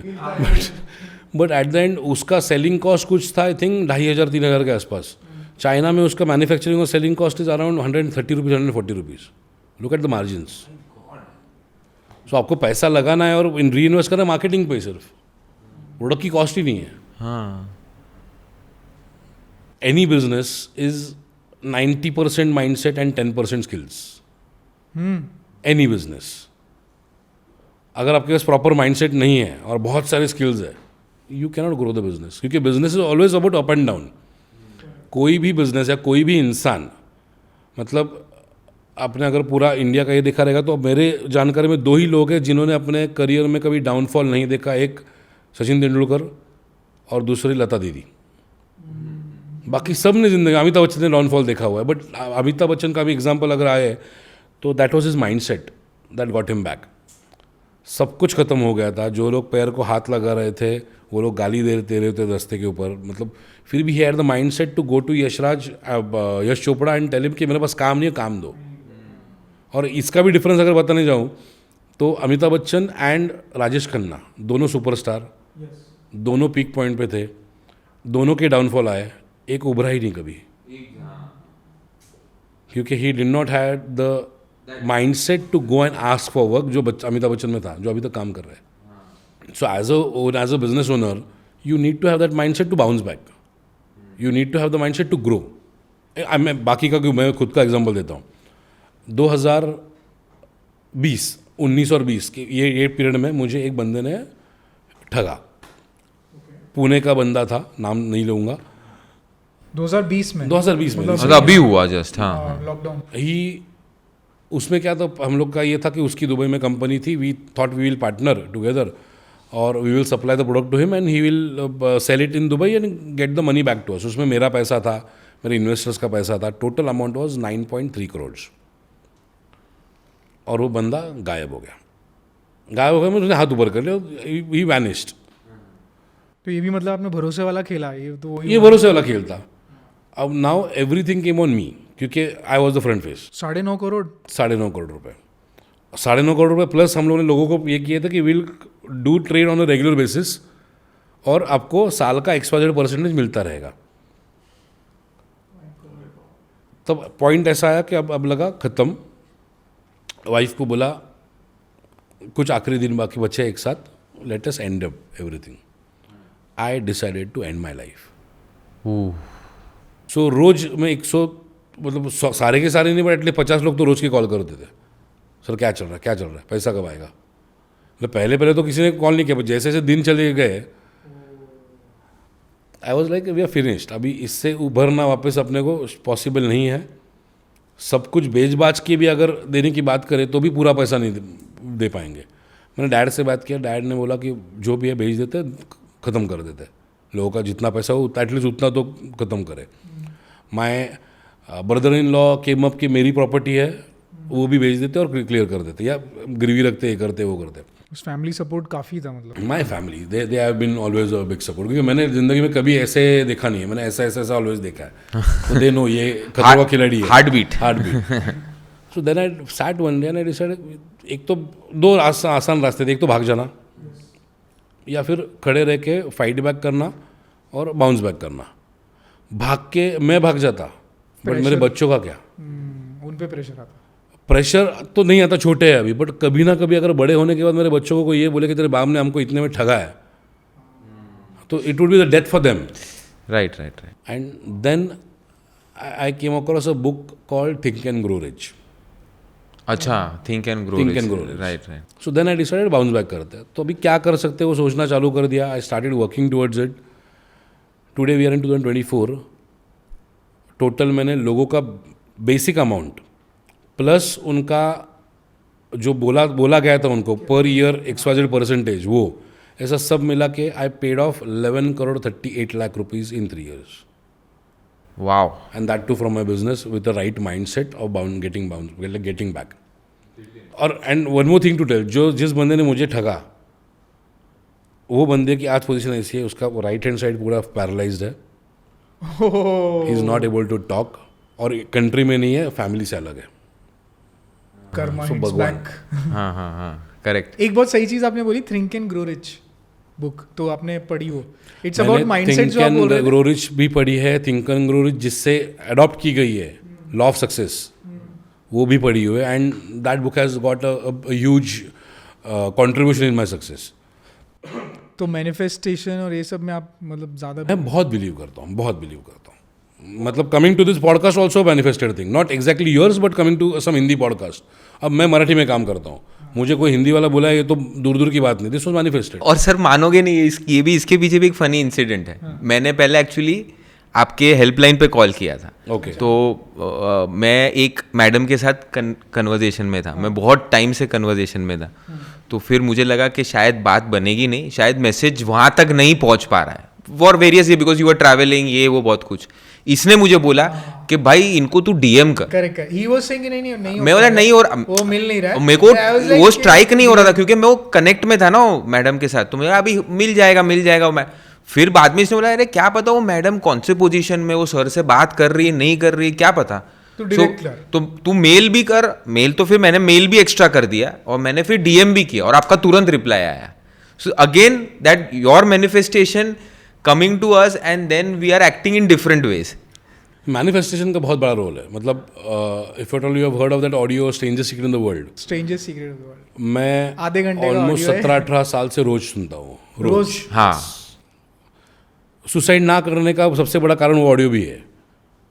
बहुत मस्त ऑडियो, एक्चुअली मैं बता दूं ऑडियंस को, स्ट्रेंजर्स सीक्रेट यूट्यूब पे मिल जाएगा आपको, strangers secret of the world, right, strangers secret in the world by Earl Nightingale. By Earl Nightingale. तो यूट्यूब पे फ्रीली अवेलेबल है, तो आप सुन सकते हो। So that audio had a major this thing manifestation.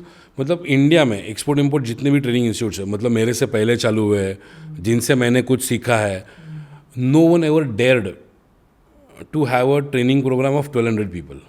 सबका बड़ा बैच कितने का बनता है? 100 का, 150 का। 150 is the highest number for them to achieve. तो then I started working towards it. 9 हफ्ते में मैंने 1200-1500 का काउंट कवर कर दिया था। Last week we are sold out. 2.5 महीने में 2.5 महीने में। ये हुआ मई में, फर्स्ट इवेंट हुआ मई में, जो हम लोगों ने चलो ट्राई करते के तौर पे कर लिया। फिर मई में हुआ, जुलाई में हुआ, सितंबर में हुआ, अभी नवंबर में हुआ, आगे जनवरी में। Today we are sitting at December. जनवरी का ऑलमोस्ट 50% सोल्ड आउट है। So I have got goosebumps now while telling this things. So manifestation works. नहीं, आप करते क्या हो फिर मैनिफेस्टेशन के? आप कुछ करते हैं? मैं- जैसे वो तो आप सुनते हो रोज जी। और एक तो मेरे रिचुअल्स, रोज के कुछ रिचुअल्स अबाउट मैनिफेस्टेशन। एक, I write my goals every day, 21 goals every day, सुबह रात को कभी? जब टाइम मिले। अब वो टाइम का नहीं होता, वो जब टाइम मिले, बट आई मेक श्योर कि वो रोज होना ही चाहिए। गोल्स ऐसे नहीं, आप क्या लेते हो? आई वांट दिस और क्या कुछ और? I am like I had been writing this thing, I am India's biggest export import trainer coach in the world. Like you are. I am. ऐसे रोज 21 लिखता हूँ। एंड बिलीव मी और not, last, अगर आज की तारीख की लास्ट ईयर की डायरी देखोगे तो आई थिंक 30-40% चीज़ें अचीव की होगी मैंने। So that works. Writing goals, strangers in the world, और एक गजेंद्र मोक्षम करके एक ऑडियो है। ऑडियो मतलब एक्चुअली भगवद गीता का ही एक पार्ट है, श्लोक है, Gajendra Moksham. Whenever you feel stucked and you listen to that, 2-3 days you'll get your results. Answers. So and mindset is important. Mindset के अलावा मतलब अपने यहाँ पे I feel more than skill training, mindset training देना ज़रूरी है। लोगों को पैसों के बारे में टैबू है। कोई अगर अमीर बनता है या कोई अगर क्विक अमीर हो जाता है तो पीछे वाले even family members would say यार कुछ गलत काम करके आगे बढ़ा है। ये बहुत कॉमन है आज अपने यहाँ पे, और ये पहले से है। सो पैसा मतलब गलत काम, और इसका कारण मूवीज़ है अपने। हिंदी मूवीज़ की अगर आप बात करो तो हिंदी मूवीज़ में गरीब हीरो दिखाया गया है और विलन अमीर दिखाया गया है। करेक्ट। सो जो हीरो है, अगर तुम अच्छे हो तो तुम गरीब ही हो रहो और अच्छे बनो। बट आई फील के मैं हमेशा ही बोलता हूँ कि अच्छा बन के गरीब रहने से बेटर है थोड़ा सा बुरा बनो और अमीर रहो, क्योंकि पैसा है तो सब कुछ है। मतलब जो लोग बोलते हैं कि पैसा से कुछ नहीं होता, पैसे से सब बहुत कुछ होता है, बहुत कुछ होता मतलब पैसे से नींद नहीं आती होगी, बट अच्छी गाड़ी और अच्छा एसी खरीदा जा सकता है। पैसे से माँ बाप का प्यार आपका बढ़ता नहीं है, बदलता नहीं है, बट अगर उन्हीं माँ बाप को हॉस्पिटल जाने की ज़रूरत पड़े है। तो बिल भरने में तो आता बिल भरने के लिए या 5 स्टार हॉस्पिटल में लेके जाने के वो पैसा ही काम में आता है। मतलब my mentor gave me a formula which I am utilising it, कि आपका जो भी इनकम है, 10,000 हो, 10 लाख हो या 10 करोड़ रुपए हो, आपका 55% में आपके नेसेसिटीज़ कंप्लीट होने चाहिए। मतलब आपका EMI, रेंट है तो rent, light bills, mobile phones, जो भी जो खर्चे के अलावा अगला महीना पहुंच नहीं पाओगे, वो 55% में ख़त्म होने चाहिए। 15% में आपका इन्वेस्टमेंट्स होना चाहिए, या फिर 15% में इन्वेस्टमेंट्स, 10% आपका saving, 10% has to be for your entertainment. आपकी पोजीशन अच्छी हो या बुरी हो, एंटरटेनमेंट इज़ मस्ट। लोग क्या करते हैं, जब बुरा टाइम आता है तो एंटरटेनमेंट बंद कर देते हैं। At last we are human beings, we need something to revive our minds. Vacation पे नहीं जाएंगे और वो सब। वेकेशन पे भले यूरोप ना जाओ, अपने खुद के गांव तो जा सकते हो, या ऐसी जगह पे जा सकते हो जहाँ पे खर्चा, but that change needs to be there, because वहीं से आपको नई रिक्रिएट हो जाओ चीज़ें होती है आपकी। या किसी मंदिर चले जाओ, and 5% has to be your for your contribution. जो भी आप कॉज में बिलीव करते हो, पैसा कम है तब से अगर डोनेशन करना चालू करोगे, पैसा जो आएगा ना, यू कांट बिलीव, वो पैसा बहुत अलग लेवल पे आता है। And this is what people don't know कि पैसे का मैनेजमेंट कैसे करना है। आई हैव सीन पीपल जिनका सैलरी 1,15,000, 1,00,000, 1,50,000 है, और 1,10,000 का आईफोन लेके घूम रहे हैं। ज़रूरत क्या है? तो सर बहुत अच्छा लगा आपसे मिलके। Nice. और Same here. और सर फाइनली आपको पॉडकास्ट पे ला पाए हम after a lot of struggle. पर आप भी बहुत ट्रैवल करते हो, so keep travelling, keep educating all the people. नहीं, काफी नॉलेज मिला, काफी बहुत मजा आया। एकदम डेप्थ में आपने बताया इतना।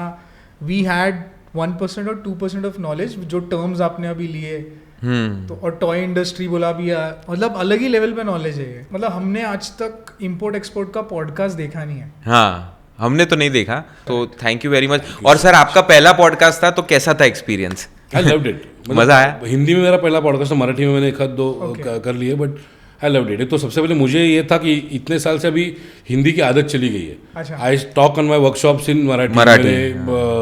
ट्रेनिंग प्रोग्राम में मैं हिंदी मराठी में बात करता हूँ, सो हिंदी की आदत ही चली गई थी। So I was a bit sceptical कि अगर हिंदी के वर्ड याद आएंगे कि नहीं आएंगे। हाँ I hope I did it नहीं, well. बहुत अच्छा किया सर, बहुत अच्छा But किया। I enjoyed the podcast. Yes. I enjoyed the interaction and the way you have conducted it. I thank loved you, it. Thank you sir, Thank you, thanks a lot. Thank you sir. धन्यवाद। और Omkar sir का सारा description box में सारे details, numbers, उनके courses कैसे join करने हैं, वो सब कुछ होगा। तो अगर किसी को लगे you want to learn this, तो वो जाके कांटेक्ट कर सकता है। और कमेंट सेक्शन में ज़रूर हमें बताइए, अगर आप कोई गेस्ट को लाना चाहते हैं तो हम इनको लाने की ज़रूर कोशिश करेंगे। तो अपने सजेशंस देते रहिए कमेंट बॉक्स में। Correct. So do like, share, comment and subscribe to win win world. जय Siya Ram. Har Har Mahadev. Thank you sir. Cut.